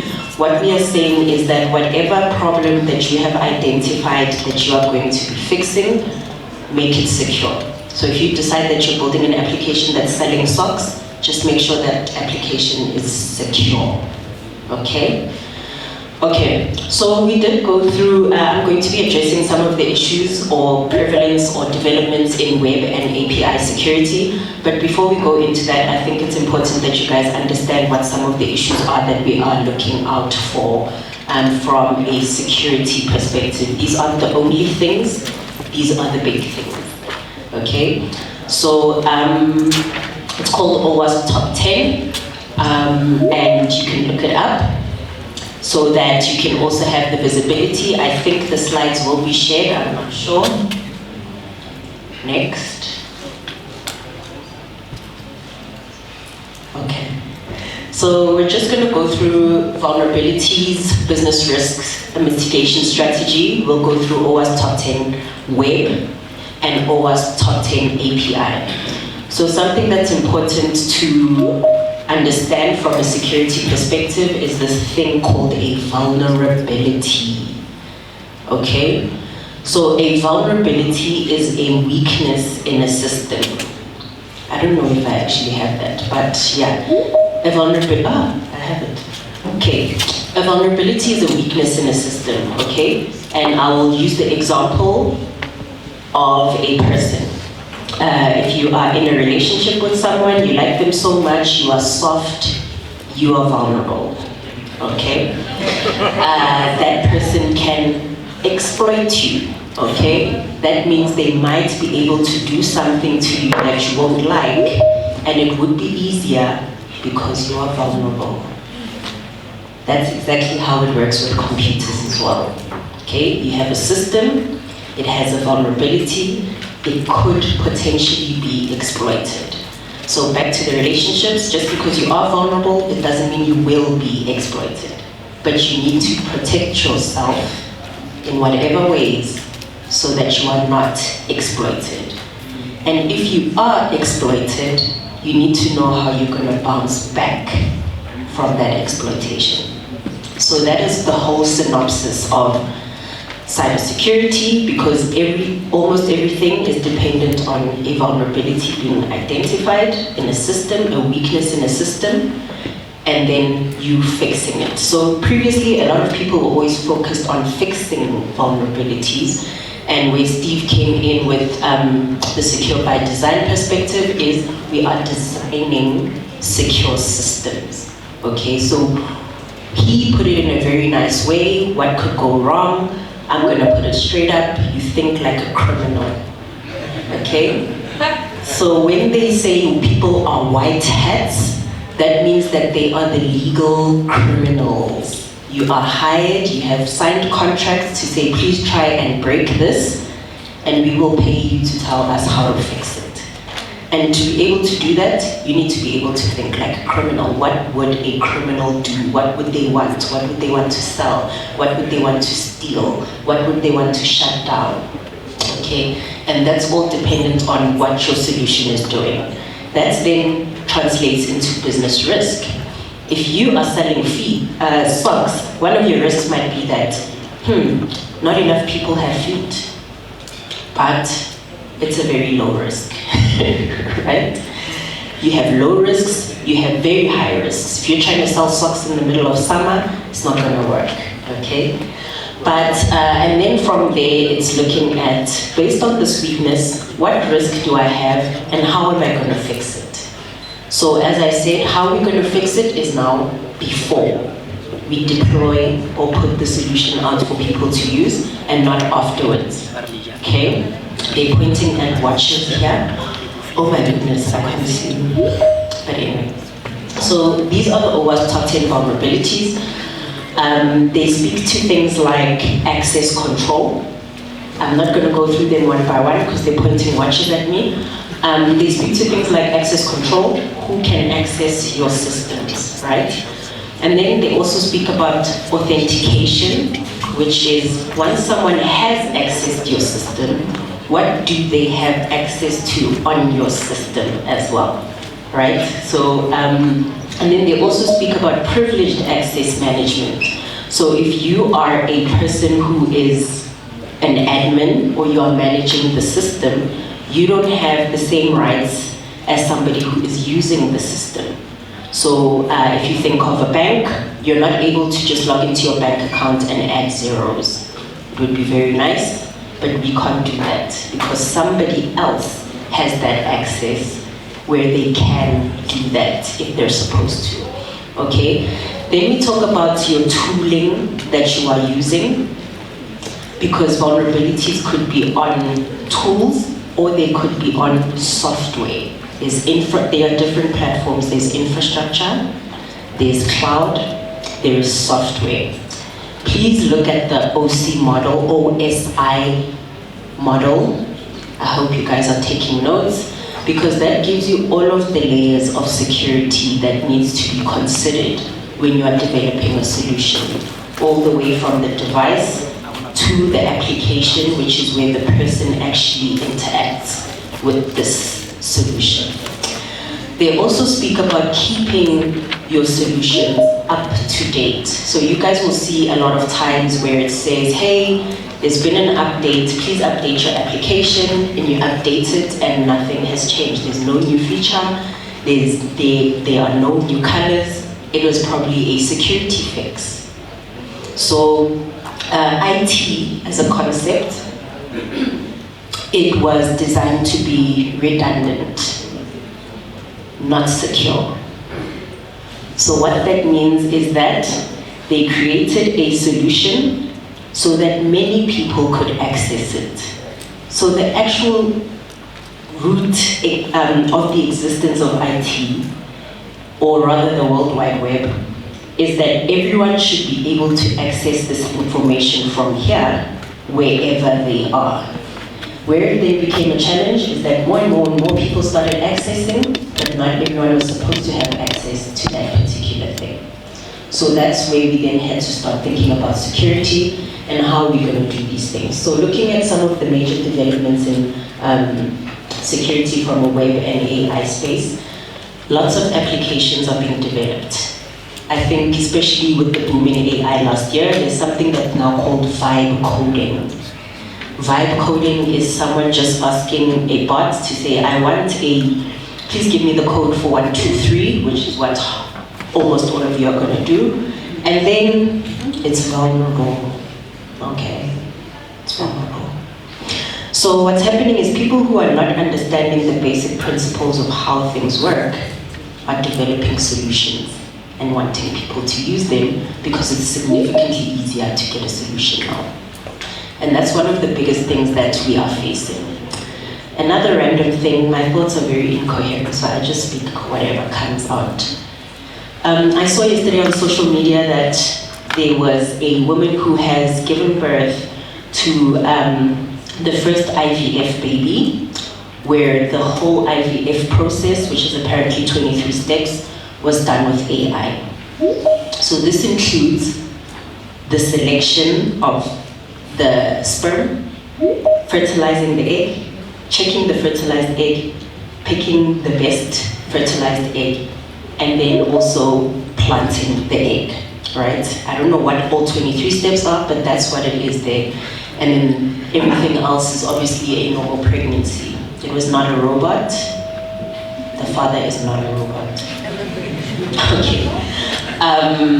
But what that means is that if that system is breached, the wrong child is going to be born. Right? And that means that if you have an algorithm that is saying pick the best looking genetic fertilized egg and it's breached, you could easily be picking the wrong egg. And the thing about algorithms is, because you're teaching the machine and it's learning, it starts eventually learning without you teaching it, and now you don't know where the problem is anymore, because it's taught itself. So some of the problems we're facing now, we might not have solutions, well, we don't have solutions to, right? So there's a lot of talk about childhood trauma in robots, you know? If you teach a robot very aggressively, you are getting a very aggressive robot. And by the time it's a teenage robot, you're not going to change that bot's mind. Okay? So some of the things we're building now, we will only see the impact of in 10, 20 years. And we've got 10, 20 years to try and figure out how to fix an angry robot, maybe, or 5 years, who knows. But lots of people are now using APIs because they're developed to make it easier to use solutions. So there are a lot of vulnerabilities in APIs as well, and dependencies, because if you didn't develop it and you're using it, you have very little control about fixing it, right? So you can have your contract to say, hey, you must fix this in 3 days, whether they will or not, you can throw your toys, but it's still out of your hands. Okay. Then another thing is, a lot of the breaches that happen, they happen through third parties. What that means is, I have a solution and I have integrated with another component so that can deliver a certain portion of it. So let's say you integrate with Twitter because you want it to automatically go there when you do this, and now it's logged in. Yeah, people lose track of the things that they are using. Okay. People lose track of the tools and the systems they are using. So even when you are trying different things, don't forget to remove those things if you're not going to use them, because you're creating what we call a bigger attack surface. So there's something called an attack surface. How big, how likely is it that you will be attacked if you are only using one component versus 30 components? You have now increased the digital footprint of you possibly getting breached. So our jobs, I guess, is to think of the worst possible thing that can happen. And that's why sometimes when you hear cybersecurity specialists and the risks that they put forward, it's like, that would never happen, but it happens, okay? I'll give one last example before Nick throws me off. When the war started with Israel and Palestine, the first thing they attacked was the grid. The grid being their version of ESCOM. And so ESCOM, that side was attacked, and that is what's called national critical infrastructure, because if you don't have electricity, a lot of hospitals are not going to work. Your network towers are not going to work, so communication is gone, internet is gone, okay? People can't get a hold of each other anymore. You might or might not be able to make food because you don't know how to make a fire, or whatever the case is. But that's an example of, is our country ready for a cyber attack? And is it your solution that's going to cause us to be breached? That's the scale you need to think at, okay? So is the whole of ESCOM going down because you decided to sell socks? You should not sleep at night if that's the case, okay? So you need to think securely, secure by design. What could go wrong? Wear your criminal hat, legal, for a good cause. Look up OAuth Top 10. Look up the CIA triad, that's confidentiality, integrity, and availability. And also look at secure by design principles, okay? We're going to be here throughout the day. We're going to be here throughout the hackathon. That means that from today until June, use us to learn more. Take notes. Every acronym you are hearing, every phrase you are hearing that you don't know, write it down so you can look at it later. You don't have to change too much of your schedule, staying up late and reading. Follow people on social media, whatever platform you're using, so that while you are scrolling, the information is coming. Register to some platforms like Hacker News so that you can keep getting information. There's a breach daily, multiple. There are new vulnerabilities daily, multiple. So we always need to be on the lookout. It's a very nice industry to be in, and I'm wishing you guys all luck. So yeah, protect us, please. Thank you, everyone.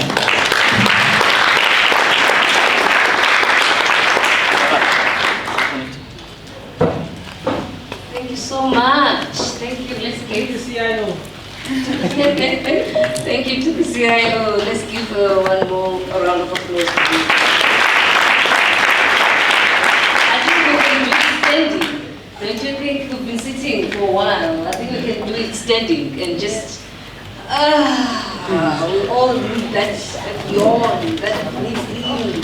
We've been sitting for a while, colleagues. You know. Whilst we're standing, let's just think and reflect. It's our country. It's important to ask your neighbor. And maybe one of your colleagues can just say, never say. Is our country ready for an attack? That's a good one. That's a good one. I'm really interested to see. I don't see, there's people that are not talking. What's going on, please? What's going on? Okay? No, we all should be standing. We should all be asking questions. We should all be asking questions. What could go wrong? What could go wrong? And I'm going to look for one police who's not talking. And I'm going to select, there's one brother that sits it down and hey, I would like, can you give them tonight? I want to get, and I want to speak tonight. I want to hear from these colleagues here. We're all standing up and he's sitting down. I want to hear. Everyone is just waiting. I want to hear from them. Okay, this is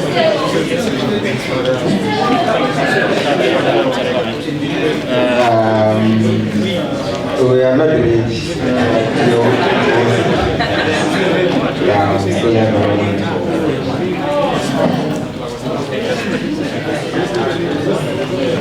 Go on, so fast. Okay, colleagues. Thank you, colleagues. We just wanted for you guys to sit up a bit. You've been standing for a while. Our next speaker is now ready. Mr. Ronnie Mabukela, head of Technopreneur Center at the University of Johannesburg. Now, before I move over to you, I saw that you said there was an article that is out UJ's and oh, you didn't know what I was going to say. Can you just give him a round of applause, please? From UJ, we are number one. Unisa is coming for you.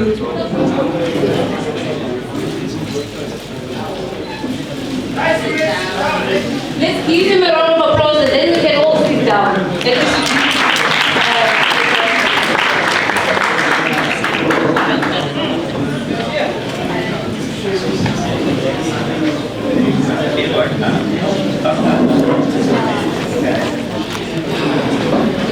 Let's go.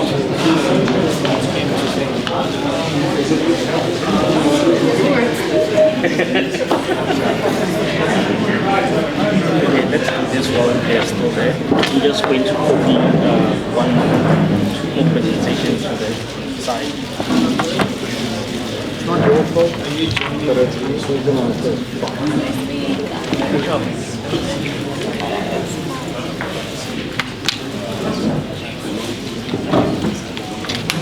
Good morning, everyone.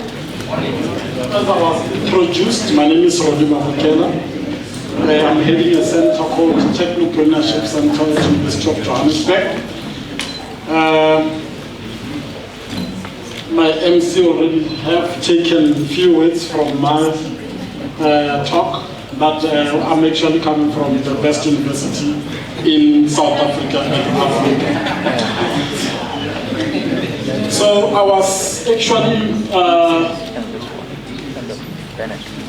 given a topic to talk about, local AI trends. And I think the topic fits very well with what we are doing today, especially when you are ideating.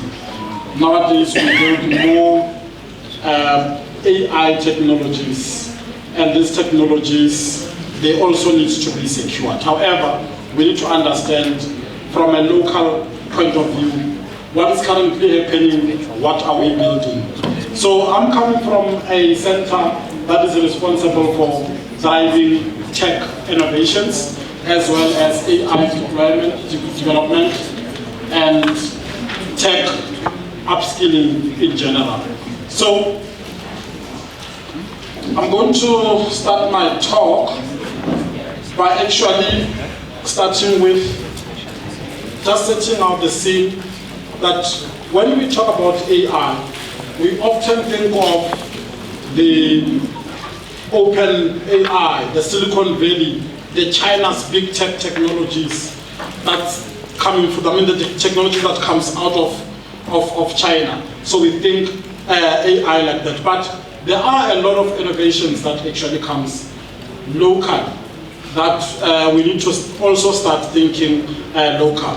So hence my topic today is local trend, and we'll also look at the impact and how they shape Africa's tech landscape. So I look at the first.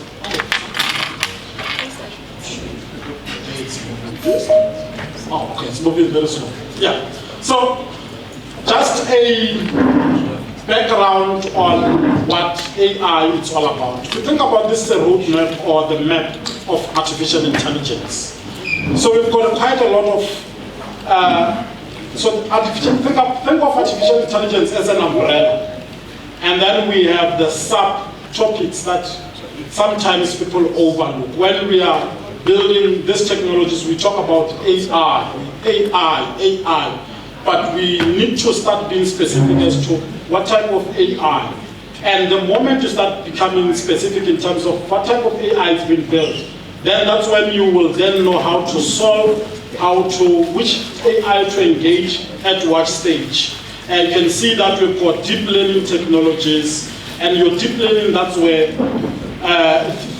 ChatGPT comes from. It falls under deep learning. We've got natural language processing technologies, which deals with text processing, sentiment analysis, and I'm not going to mention all of that. But we also have statistical machine learning.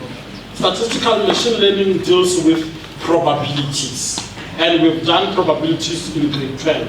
So probabilities, if you are given A, what is the likelihood of outcome B?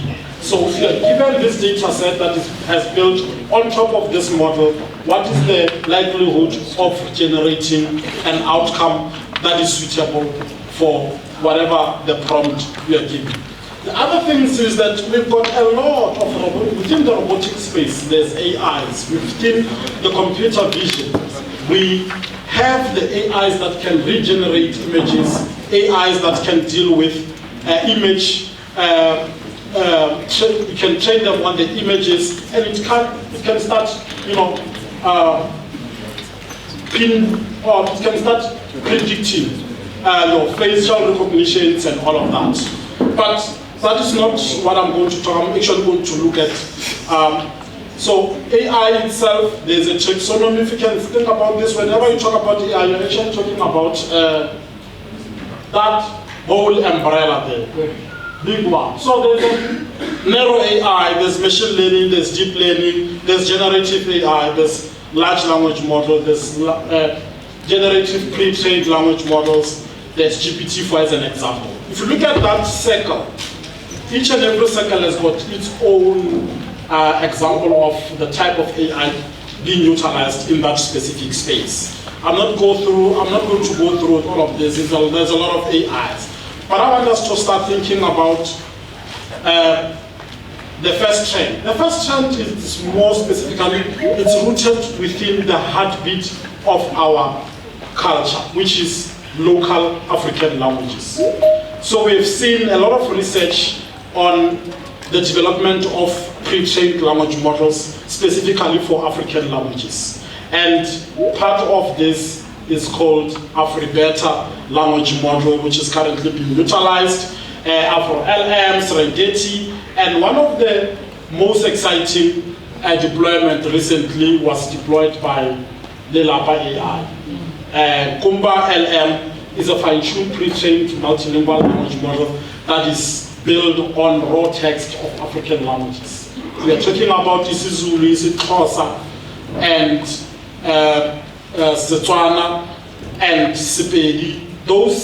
These African languages, these pre-trained models, you can utilize them. They are freely available on Hugging Face. As you are building these technologies and you want to utilize these models, you can be able to do that. These are pre-trained models, transformer-based models, which you can use them in a form of prompt engineering. You can use them in a form of, fine-tuning them, and you want to build technologies like chatbot, language identification systems. You can build sentiment analysis if you are building a system that deals with customer feedback, and you want to analyze how your customers feel. So these languages, these pre-trained models are capable of identifying a sentiment or an opinion or the emotions of a speaker. The other thing is that we have the models itself can be utilized for translations, can be, especially in the education sector.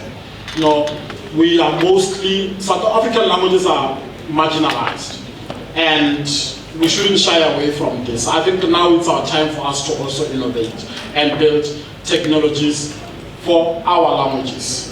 And the other thing is that from a customer service point of view, this can be utilized. If you want to engage in rural areas, in isiZulu, you want to engage, get more relevant information in isiZulu, we should be able to do that, and we have these technologies already.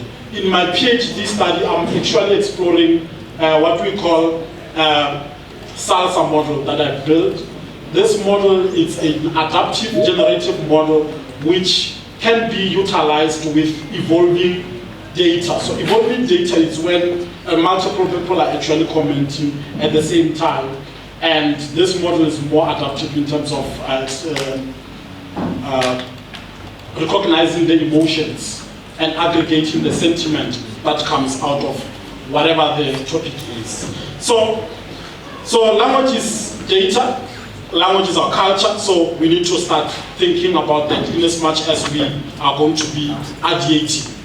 I want to see a team that actually build technologies that are African specific, especially utilizing our African data set and language. The other trend is that we have got the languages, there's a utilization of these technologies, especially in the space of farming, rainfall prediction, as well as, from a logistic point of view, we can utilize AI to get, especially when we are the routing, you can get, utilize AI to look at the close route for delivery, crop diagnosis, and all of that.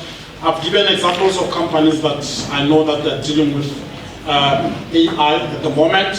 So the other thing is that we've got youth-led AI innovations in Africa specific, and even within South Africa we have that. We've got GP-based platforms at University of Johannesburg. One of the platforms has been discussed here called Chomi, which then also utilize AI. We have health solutions that are in the fintech space. But because I don't have a lot of time, I just want to also say that we need to start thinking about responsible AI inclusion. This is because most of the technologies, we need to stop being the consumers of tech, of AI, and being the ones that we are building it. So, from an African point of view, we need to start thinking of building technologies that are ethical, inclusive from a design perspective. So inclusive in a sense that when we are building the technologies for a specific culture, we need to look at all the dynamics, make sure that everyone else is included. The other thing is that fairness is very important when we're building this. We don't want to build an AI that only recognizes the face of the yellow bones, not the ones that are dark, and that becomes discriminative and you can be in trouble. So the other thing is that South Africa has been given a seat in the G20 to host the G20, and this actually will make us to have a bigger voice in terms of the technologies that we inherit. We're going to then look into the ethical frameworks. How do we deploy this in a more ethical way, and it does not actually harm anyone and stuff like that. So, and in as much as you are building these technologies, you need to start thinking of responsible AI. So, I've spoken about this technology. There's a lot of AIs, but what is an insecure and secure environment? How does it look like? So I'm going to look only on this side because it's very important. Secure environment, we are securing sensitive data. We do know that AI is dependent on data, and data is very important. So we need to make sure that as much as we are doing that, we secure our models that we deploy, and we prevent them from data tampering, from actually model poisoning. The model can be poisoned to behave in a certain way. ITWeb already mentioned stuff like that. And we also look at, and as soon as we are building, as you deploy, you need to look at the frameworks that are within the correct standard. And then also we are protecting these language models from malicious damages, from also data breach, and so on and so forth. So just a call to action is that we need to look at local AI as a movement, not as a trend. Why? Because we need to start in each and every movement or hackathon. We need to find technologies that are actually addressing our African challenges. We need to invest more time as hackers to build data sets that are going to be used for our AI. And then the other thing is that from an education point of view as well, we need to look at technologies AI technologies that will enhance our education system. And lastly, we need to build AI that speaks our language and tell our story. Thank you so much.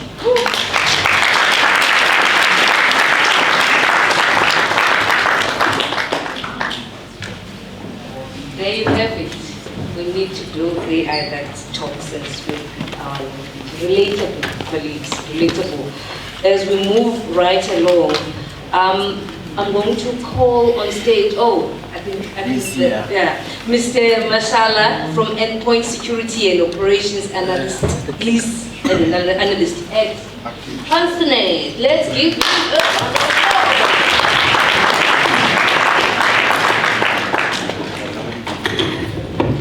Right.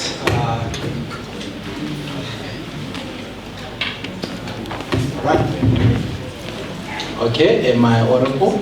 Right. First and foremost, thank you for the opportunity of inviting me to be speaking about our pretty web and API security tools. So within this presentation, as I'm time, so I'll give it 10 minutes, I'll make sure that I wrap up most of the tools that are within the presentation. Right. So in the recent years, it's fine, yeah. So in the recent years of 2024, it was reported that over 700 IT security leaders have reported a huge amount of loss of $100,000. So this was after a certain attacks had actually occurred. So how will these attacks actually be happening? You can imagine the web API being very insecure, where just anyone and everyone can have access to it, especially looking from the user perspective or endpoint perspective. Right. So with this being said, being said is that we are trying by all the means to make sure that within this era of AI, we are securing some of these APIs. So how are we actually securing these APIs? So it first starts with you.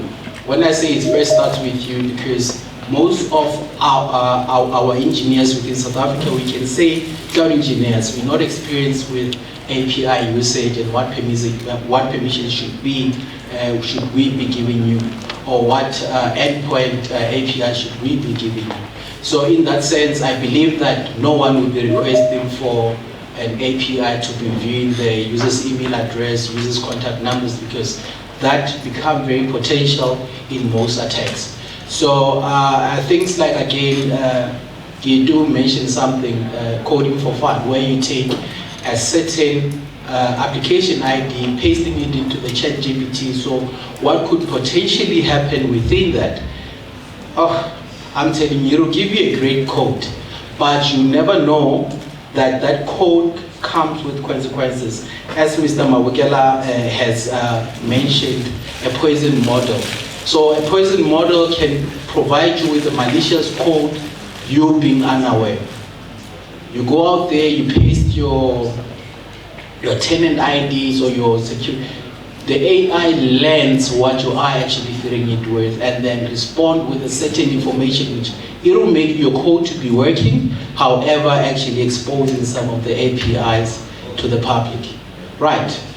Second one, being reviewing of your API permissions, which I have mentioned that it's very important that when you are granting or consenting a certain API permissions, look at the scope of what the application does. You cannot be asking for or requesting for permissions that are excessive, which such permissions can lead into a full compromise of the entire API of your organization. Right. And also very important that you familiarize yourself with some of the internal policies that just because that when you join the organization you said, no, I require an application developer role that can do almost of everything, but then what is compliance with that? You need to make sure that you follow the internal compliance and don't go around maybe preaching the governance, like what I'm doing is compliant with Papaya or HIPAA or whatever. Just make sure that what you are doing at all the times, you apply the least practice of these permissions that you will be requesting or you will be getting.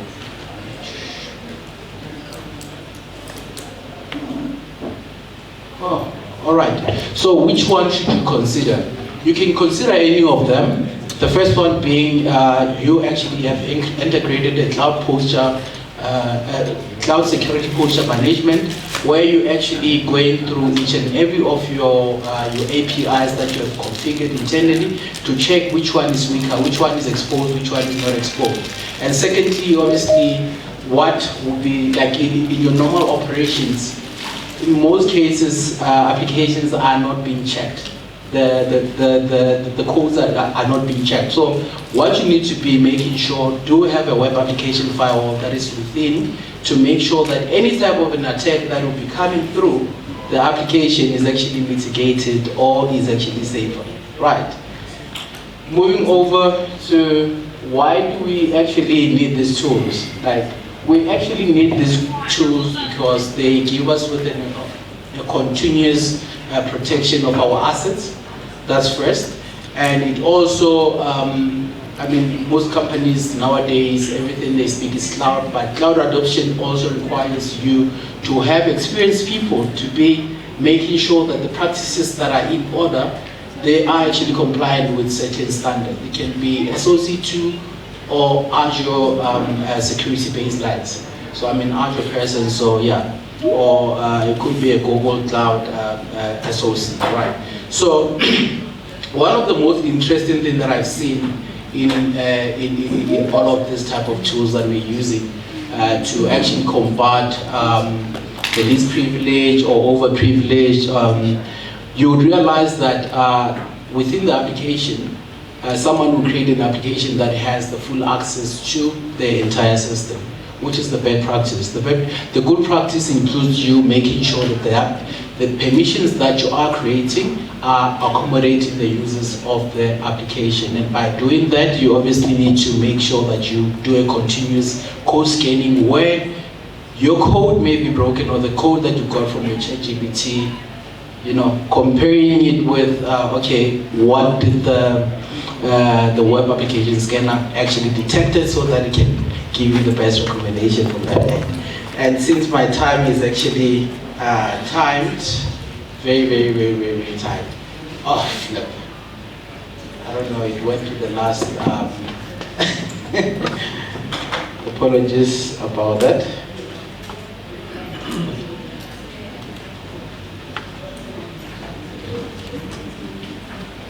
All right. So as I've mentioned, that is couple, like I'll be taking you through also like the security tools that you can be using. So one of my favorite being the API security posture management tool. So this one crawls over all of your cloud workloads where it gives you the best recommendation. And this application can be used by anyone within development that requires that a secure lifestyle of their code, or like, you know, the best practice of coding. And the second tool, so I also have the QR code there that you can be using to be exploring the application. The second application being the OAbsorb. So this is for your vulnerability detection. So detection also goes along with remediation. So you need to make sure that when you get certain reports, make sure that they are remediated. But vulnerability and remediation, again, it also it requires what is this? A collaboration. It's not a one-time thing. It's something that you need to practice weekly, where you need to make sure that certain vulnerabilities that are being raised are attended accordingly, and do patch your machines. And this application can actually be used by some of the guys that are for join the challenge of the red teaming or blue teaming and pen testers. I'm sure you enjoyed the first session about the penetration testing. Yeah, so such also do have a certain conduct that you need to be doing. So just because that you're given like an opportunity to be scanning a certain environment, do make sure that you do not just scan any environment.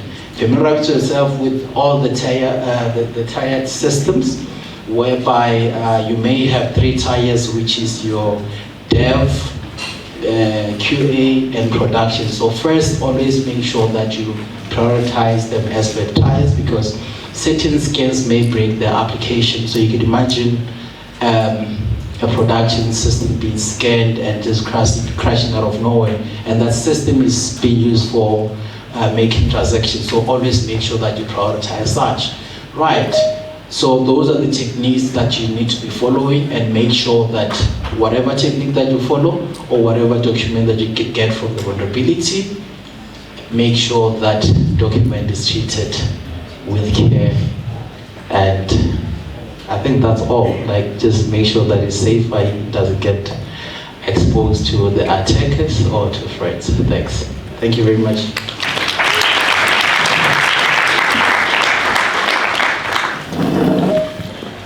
Thank you very much. We feel safe after that engagement.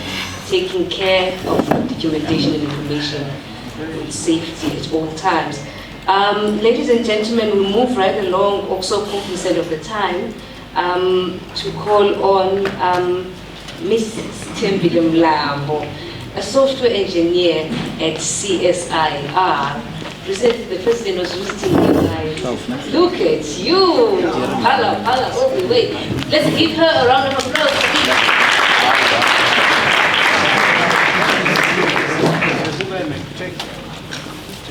Good day, everyone. Hello. Hi, everyone.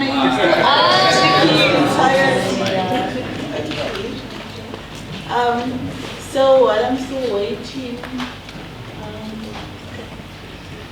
you got my presentation, right? Okay. Yes, just 1 second. Okay. So yes, I know it's been a lot of information. I hope you are taking notes of things, whatever. But for software developers or solution developers, just make sure that you listen to me, right? Okay. Because today I'm going to talk about the very important areas in cybersecurity: user identity and zero trust. I can't move to the next slide, but it's fine.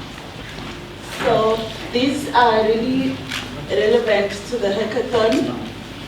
So, and also when you're developing a secure solution. So if you're just gonna take notes of what I'm gonna be presenting today,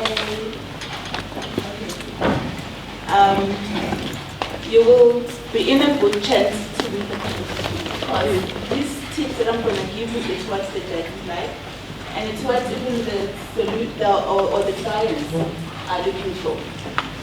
If you will remember that in the last few weeks or few months, the president was already talking about digital identity. But let me just stop there. So imagine that you're trying to access your email account or just your emails, but the application that you are using, it checks who you are. You know it's yours, it's your email account, but it checks who you are, where you are. Are you in South Africa or in other countries? And also what device are you using? And also, did you perform any unusual behavior? Did you log in so many times and have failed logins, you know? That is called zero trust in action.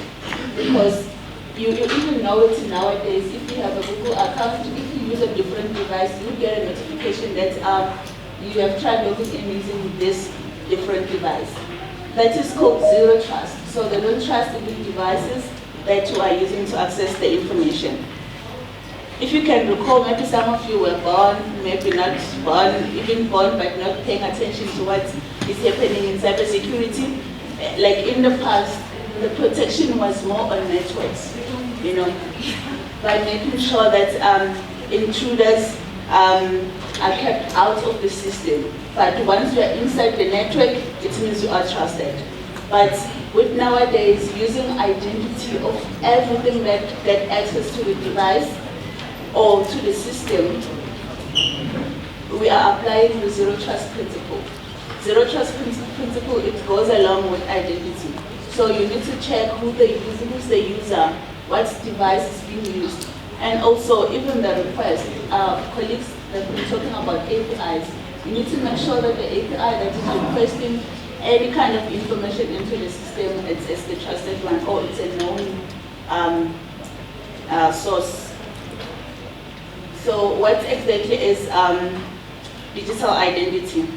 It is actually a way of a system knowing who or what it is interacting with. It could be digital identity that is representing a person, an organization, a device, or even a network, or even an API. So digital identity is not about only making sure that, okay, I'm developing an application, I need to make sure that a user logs in and then I'm done. You know, you go beyond even the networks, even the APIs that are going to work with your system. You need to make sure that they have their identity. So user identity, it's got like in properties such as authentication, which is about what is it or who you are. What is the device that is accessing the system, or who's the person accessing the system? What is the name of the organization that I'm working with? And also authorization. Even if you have different users in the application, you need to understand or assign roles to say, okay, I've got users who just need to log in and maybe do simple transactions, and I've got users who can do these other specific transactions. I've got users as administrators, those that they might have more rights than just normal users. So you need to make sure that when you're defining your identity system, you assign roles and make sure that your code, you don't just assign roles and put them only on the governance side or policies, but also the code that you are writing, it controls those roles that you are assigning. Okay, so these are just examples where digital identity is being used. We're all aware of, I don't know what's happening. Sorry, I think I have the last slide. Please assist.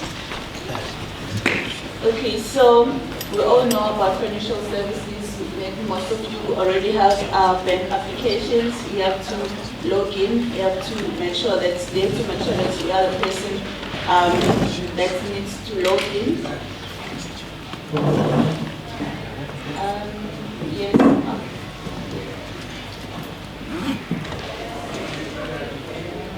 Okay, so I've just put some examples where digital identity is used. And then what is zero trust? Anyone who know or understand the concept of zero trust? One? Okay, a few. Okay, that's good. That's good.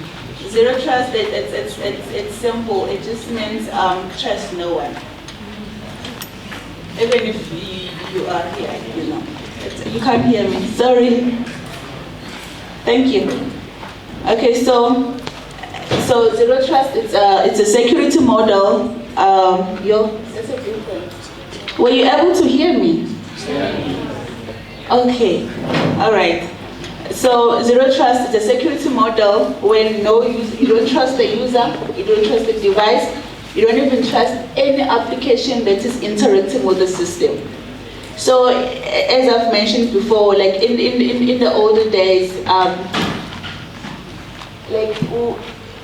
the protection was around the networks.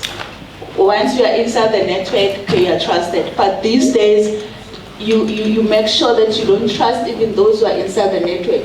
Once you are within the system or within the network, you need to verify every time that you really have access to all of the components of the system. So it means that even when you are inside, you still need to be verified. Don't just assume that, okay, I developed this API. I know I developed it, so I trust it. No, even with the own API that you've developed, you need to make sure that it is authorized in order for it to access the system, to collect any type of data. Because while you've developed it, someone could have come and put some small code that steals information and send it somehow to a different location. So zero trust is about making sure that you don't trust any device, user, or even if the CEO is the CEO, you say, the CEO, I'm just going to give the rights because he pays for this system, he won't do anything wrong. Trust no one. Even the CEO, when you're developing the founder or the generator of the solution or of the application, just make sure your application doesn't trust even that person. So when you assign roles and responsibilities, you know that your application, a CEO can only log in and do these transactions or these operations only. So zero trust is just all about that, trusting no one.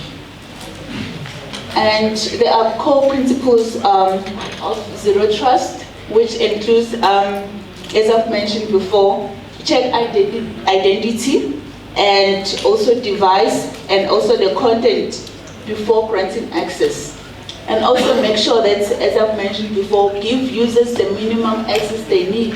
Don't just say, I trust this one, he's my manager, he's my boss, I can just give him any kind of access. No, don't do that.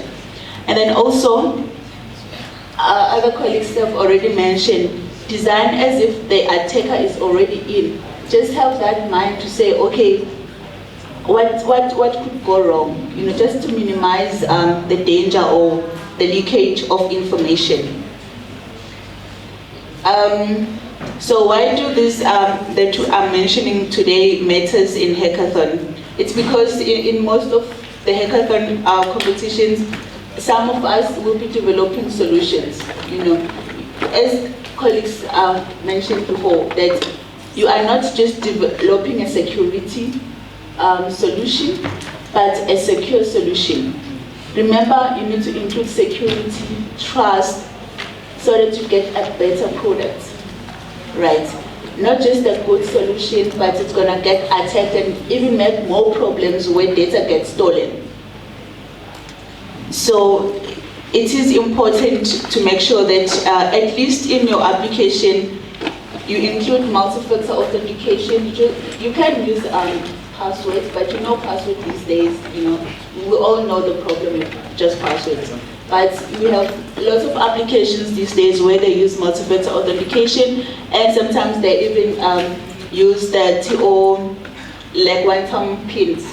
You get lots of I think it's very simple to develop those because there are already algorithms that are out there and tools to develop this. So at least on your application, you should make sure that you have those. Okay, please help again. I've also included a slide where, oh God, let's just keep on going.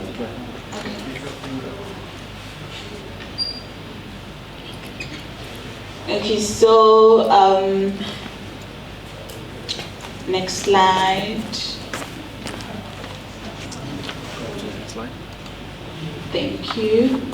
Okay, so I've included some of the tools that you can try, which are for free. You don't have to develop these like from scratch to say, okay, how do I make sure that security is included in my application, like mobile web. You can use like Auth, AWS tools. You can find them online, and most of them are for free. Even if, I'm sure for now we don't really need the advanced ones where you will need security, but you can just try the listed tools here.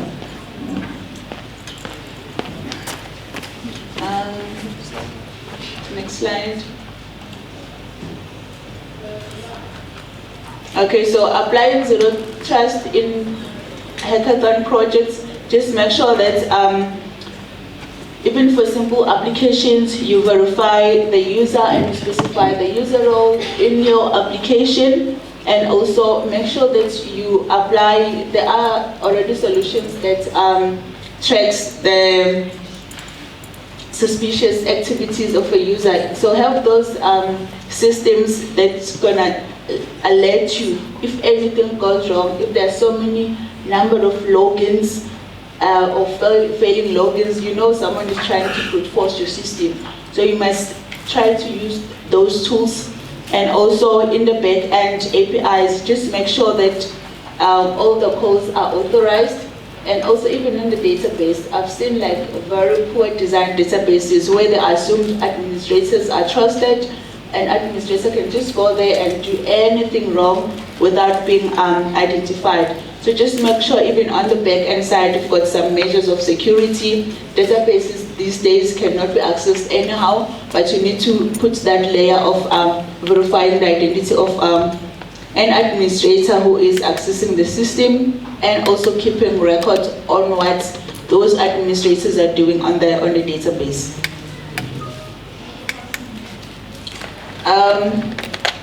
Okay, thank you.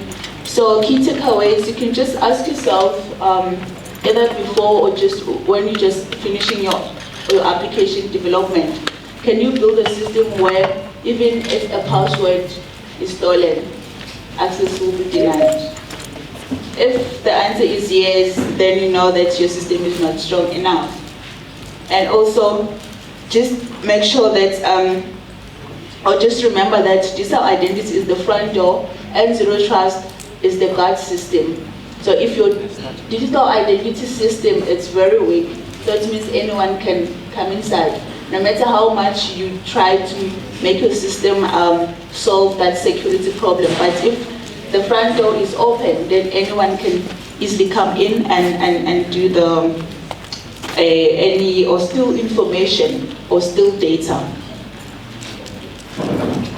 So as I've said before, yeah, Hackathon is not about just building a security solution or a fast solution or just finishing quick, but it's about building smart and responsibly in terms of security.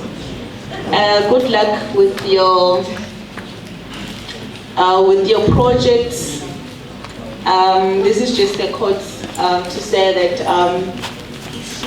just pay attention to trusting nothing.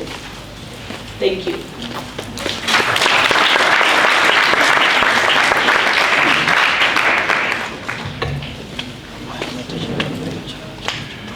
Trust no one, right?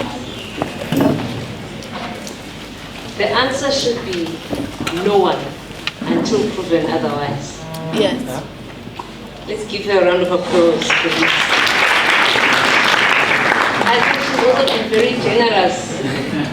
Did you take notes? There were lots of nuggets there that I hope that you have taken. She was just dishing out. Look under the table. Look under the table. We had an opera in the house. Let's give her a round of applause. Moving right along, colleagues, we have online a colleague that is connecting. Remember, we are global. We don't just do local. We have a colleague that's connecting online. Ms. Mushafa is a cybersecurity analyst, wanting to talk to us young professionals, and I'm including myself in that, right? Inputs and best methods.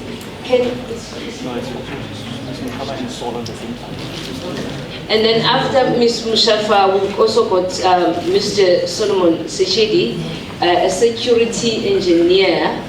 If we do have challenges with Ms. Mushafa, because she's connecting online, we can just jump to Mr. Sechedi in the interest of time, and then we can always go back to the other colleague.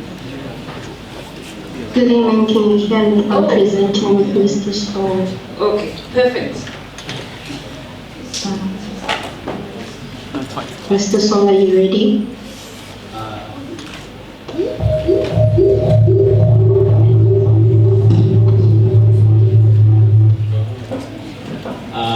Hi guys, I'm Solomon Setseli, security engineer, and also known as Digital Majinkilani, also famous. Gama, can you hear me? Yes, I can hear you. Okay. Can you hear me? Yeah. Okay. I think they're preparing the slides. Okay.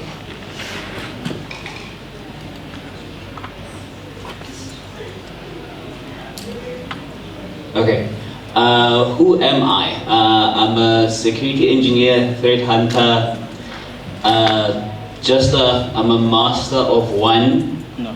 Wait, it's a jack of all trades, master of one, better than a master of none.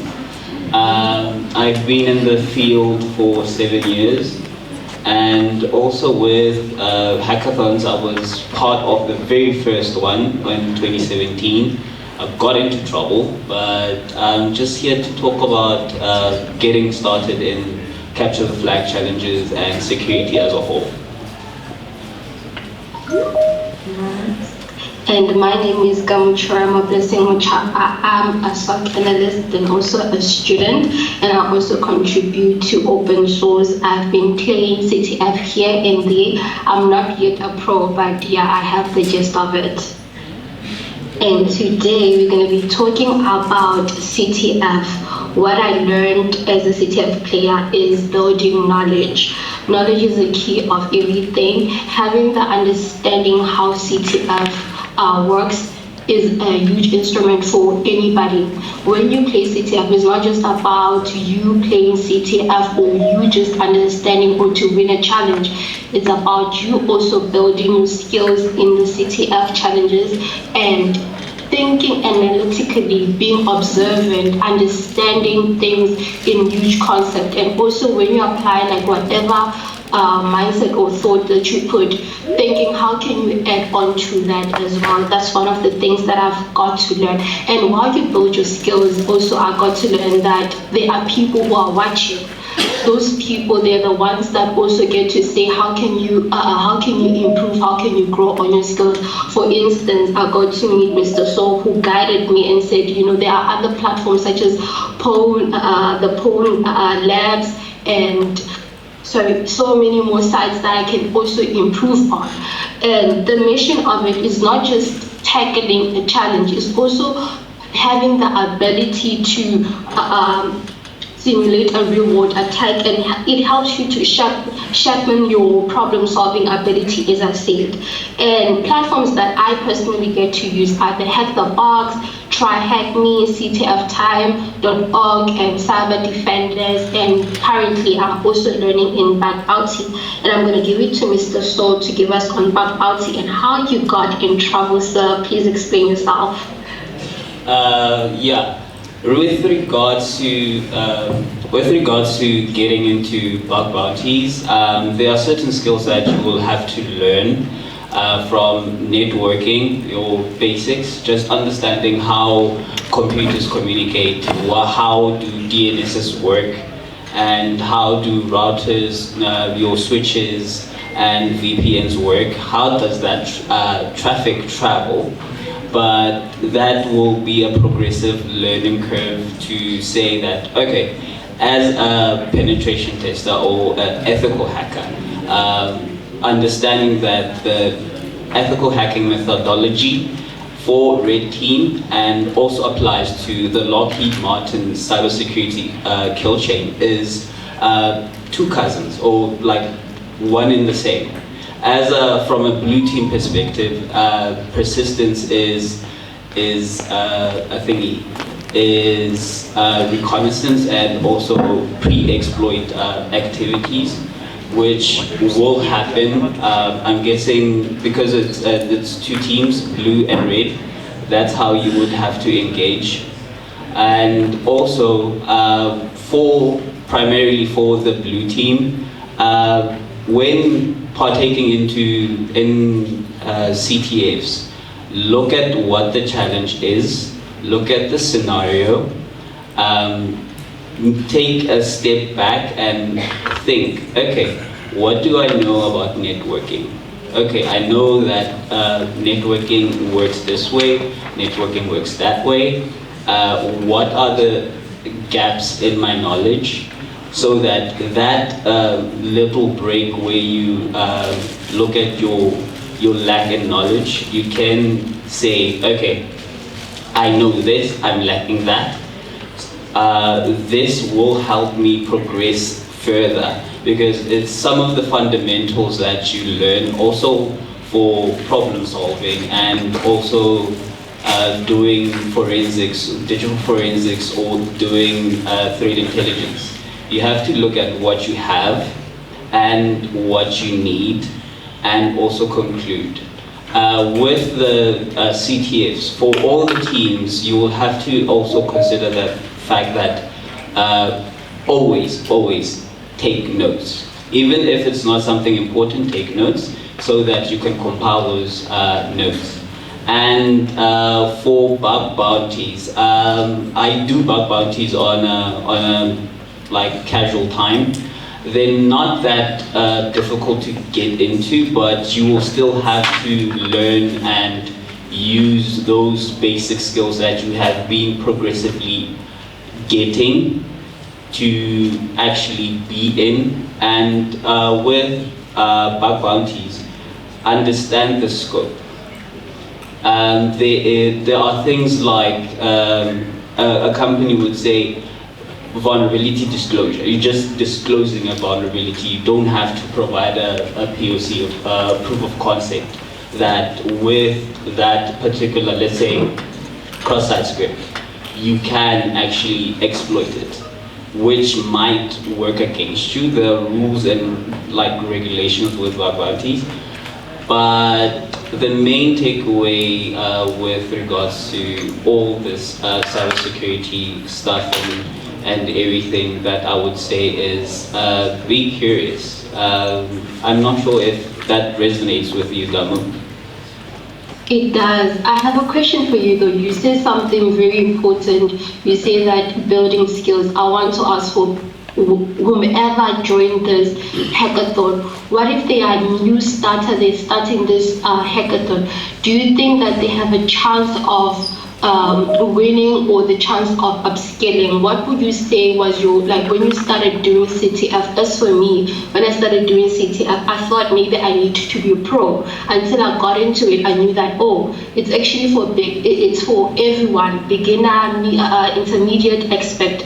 So when you speak about bounty, you say building on knowledge and skills and whatsoever, which is very important. When did you start? Were you expert, intermediate, or a beginner? With beginning, I played CTFs just for the fun of it and looking at what do I know and where are the skills gap in my knowledge. And from there, just progressively progressing to say that my skills have improved significantly. And I believe for now I'm going into automotive penetration testing, which is more in line with OS, OT systems, how they communicate, all that. It's just playing CTFs to improve on your knowledge and keep learning. That's my thinking, how I started. And then for somebody who's also starting off, would you say that whatever skill that they build today, will it be sustainable in the long run, or do they need to develop it every single day? Like for yourself, do you continuously upskill into the CTF? As you said, you play CTF for fun. Do you also use it continuously to upskill in whatever field that you are? Yeah, always. Always strive for your 10,000 hours. Keep pushing. Even if it's 100, keep going. I think my time is up. Yeah. Thank you so much.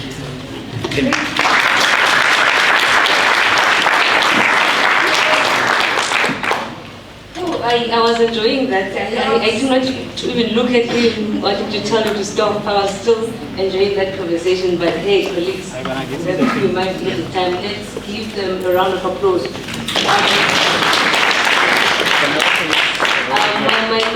My key take is that the design thinking that is going to be engaged on the next is coming out strongly. If you don't see the challenge, identify that gap, apply your empathy when you're going to go on and deliver. Those are some of the key principles of applying design thinking. And I am not an expert in this, and Mr. Tulani Mabuza is coming back to the stage to further engage on us on building the cyber resilience, applying the design thinking framework. Thank you. Let's give him a round of applause. Okay, this mic is going sideways. Hopefully you'll be there. Yeah, it's always nerve-wracking to come on stage to talk to brilliant, intelligent people. But I think the one thing that makes me more nervous now. More nerves. Let's clap for him for the nerves, colleagues.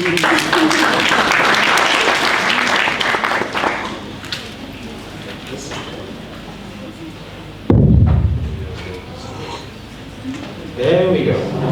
We'll try this again. I'm not that nervous anymore because of the mic. But I think one thing that makes me more nervous is that I'm standing between you guys and lunch. Very scary. Thanks to whoever put the program together.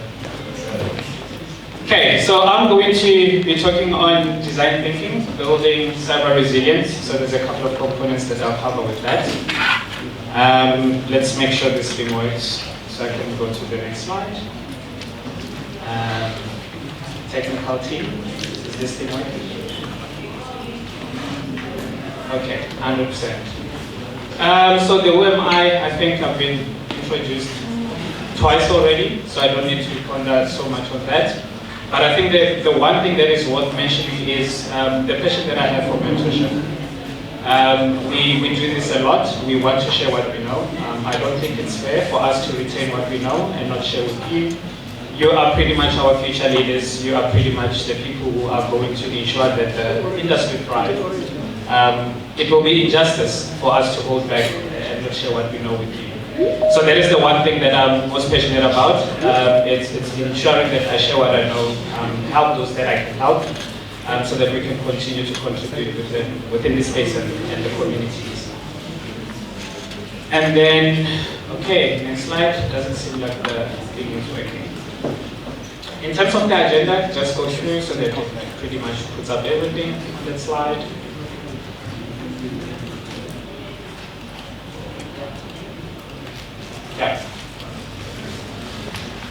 Yeah, in terms of the agenda, there's a couple of components that we're going to cover. So mainly the challenge and objective, why design thinking matters.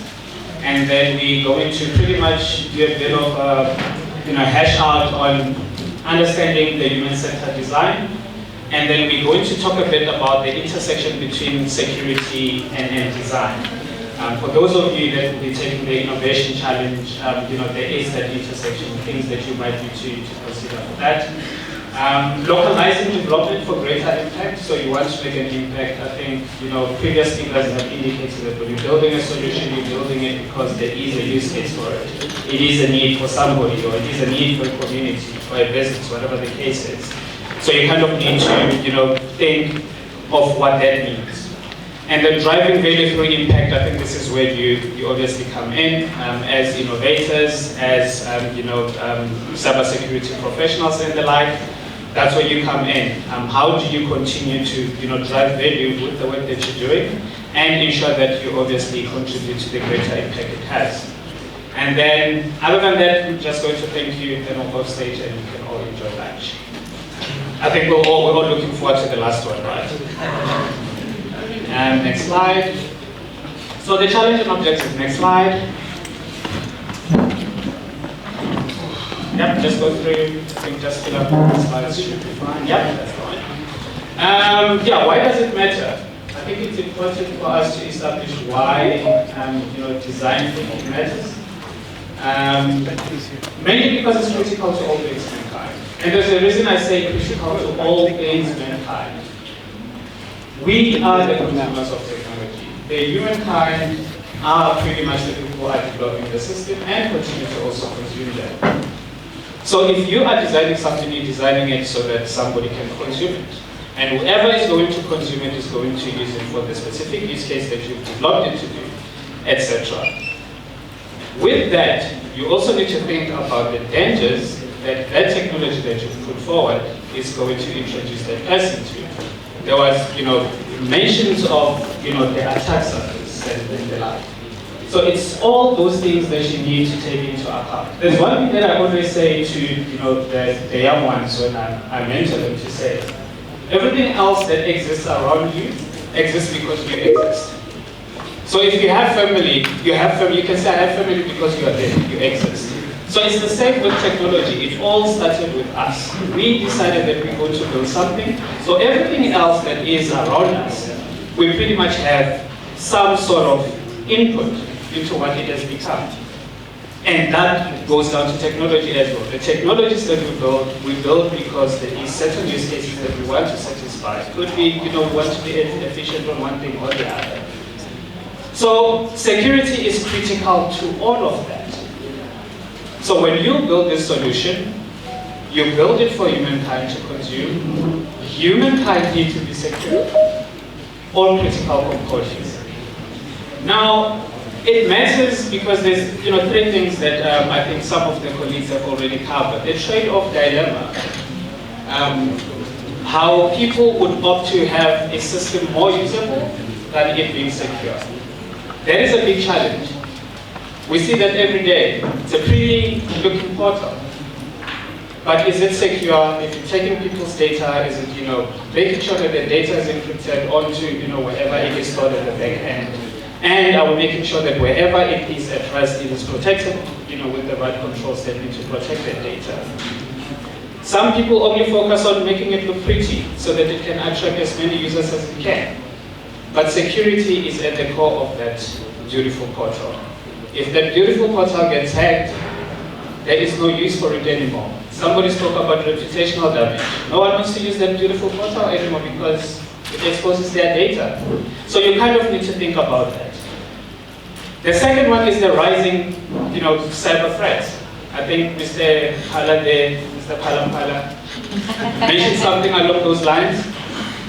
He did cover, the types of attacks that we see on the rise. They get sophisticated every day. The use of AI aids in us attacking the most complex, ways that we can ever think of. AI is an input. For some of us, AI is an input. It's not a silver bullet for us to do everything. It's something that helps us to enhance what we can do more efficiently and more faster. So attackers have got the same AI to consume. So they can now craft payloads faster. They can now, come up with attack plans faster. It can help them understand, things, faster, whatever the case is. Whatever use case they choose to use it on, it helps them with efficiency. They can get to the result far more quicker than they had to. So you will see the rise in cyber attacks. You'll definitely see that because we now have all the tools to best empower us to be in a position where we can attack. Localization matters. I think this goes back to whoever you're designing it for, you need to be able to understand, or you need to be able to, put yourself in their shoes and understand what is it that you're trying to help them to fulfill. Quite important, quite critical. There are regulations, that, are rendered to govern certain, places, whatever the case is. Those are some of the things that you need to think of. Even industry verticals, there are, those regulations that govern those industry verticals that you might need to think of when you're building the solutions. Next slide.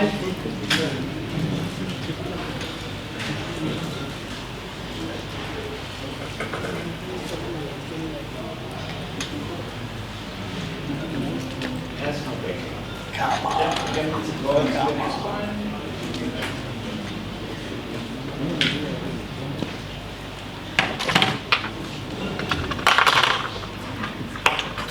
Okay, you'll forgive me. I would maybe like to sing a song for you while we wait. Okay.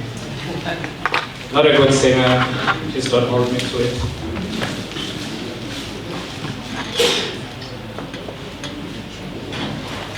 Maybe you can dance.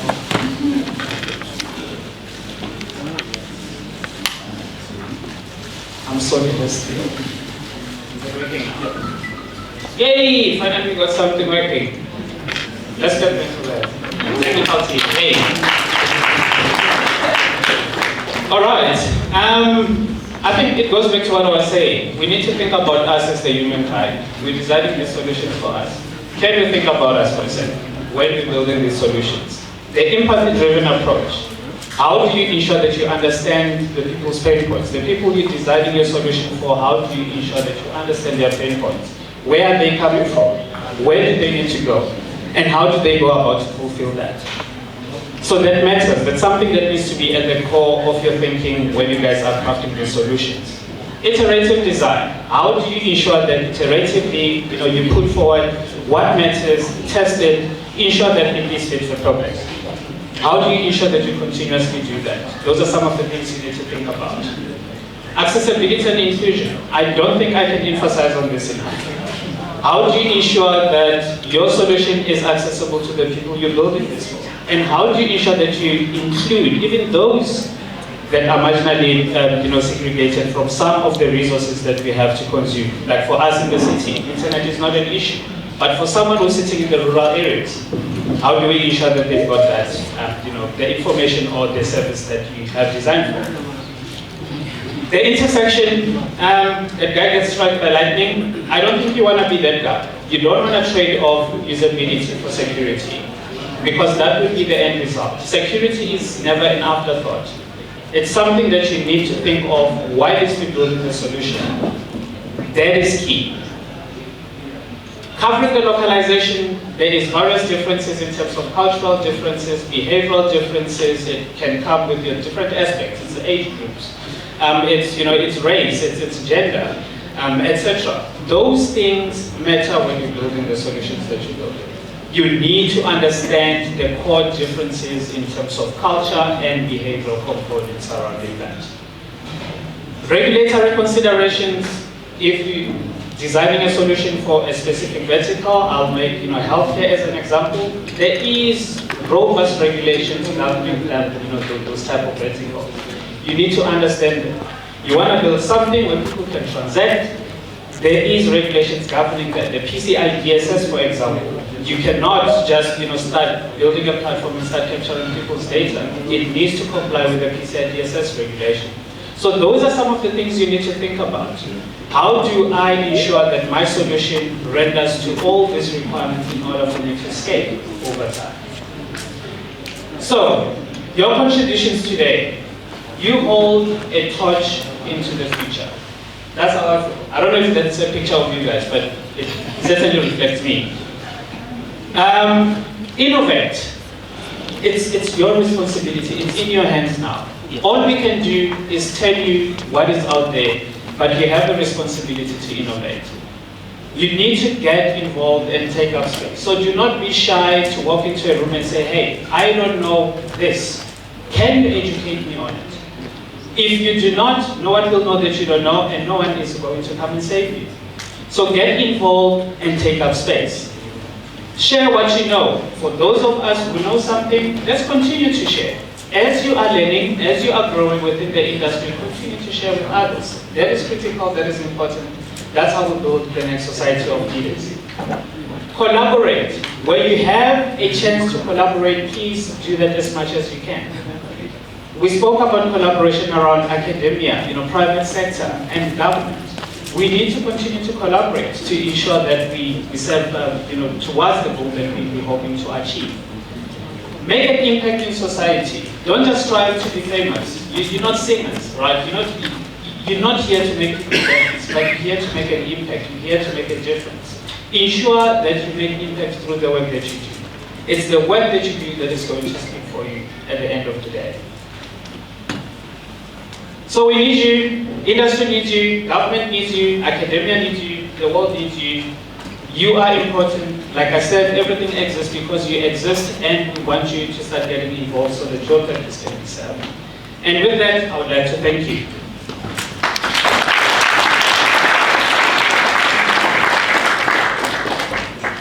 Thank you so much. We are all needed. Did you hear that call?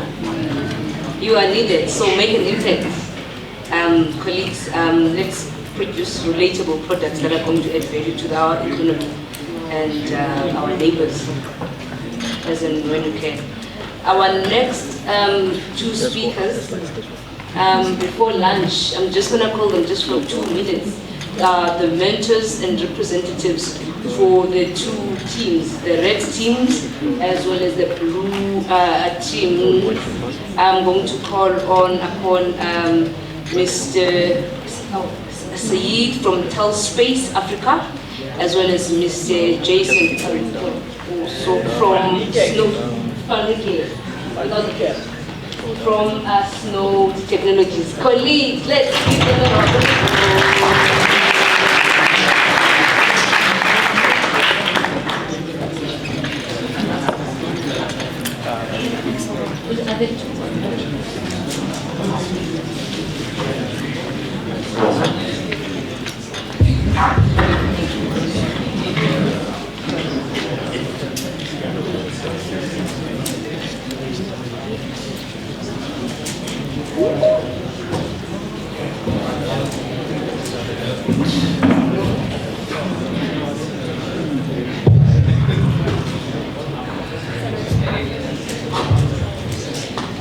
Closer. Oh, not? Okay. Good day, everyone.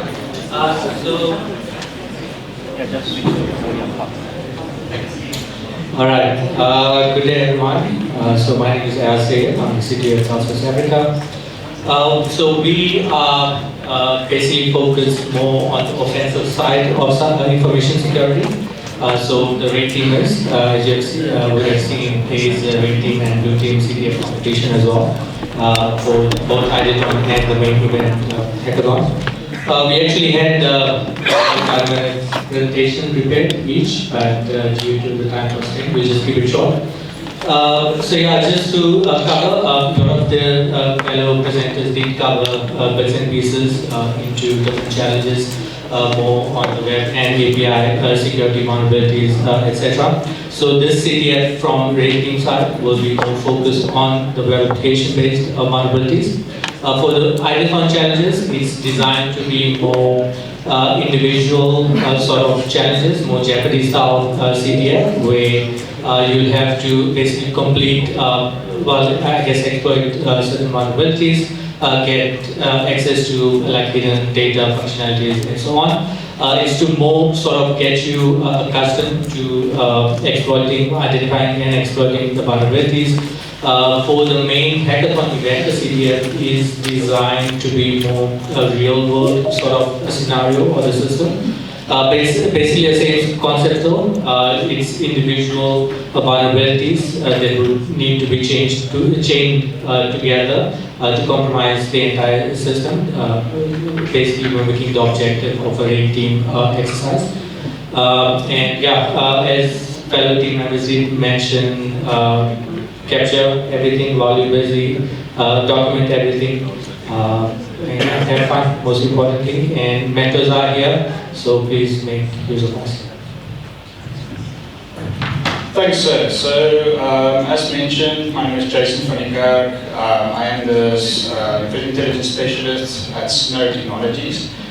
So from the blue team side, we have prepared 3 exercises, CTF challenges for you to run through. So the first exercise is we're going to give you a pickup file. You're going to use a tool called Wireshark. We have embedded a malicious IP in the pickup file. You'll have to identify the pickup file. Second step would be to identify malicious activity connected to this IP address, and why do you think it is malicious? Okay. So second exercise would be IOC analysis. We are going to provide you with a single IOC.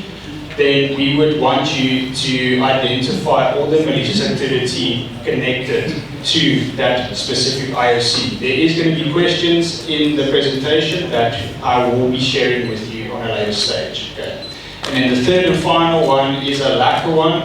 So I'm going to introduce you further to the MITRE ATT&CK framework and then something called TTPs. I will take you through it. So what you will be doing in this exercise, you will be taking certain TTPs and you will be mapping it back to a specific threat actor. So yeah, have fun guys, good luck. We will be here to assist.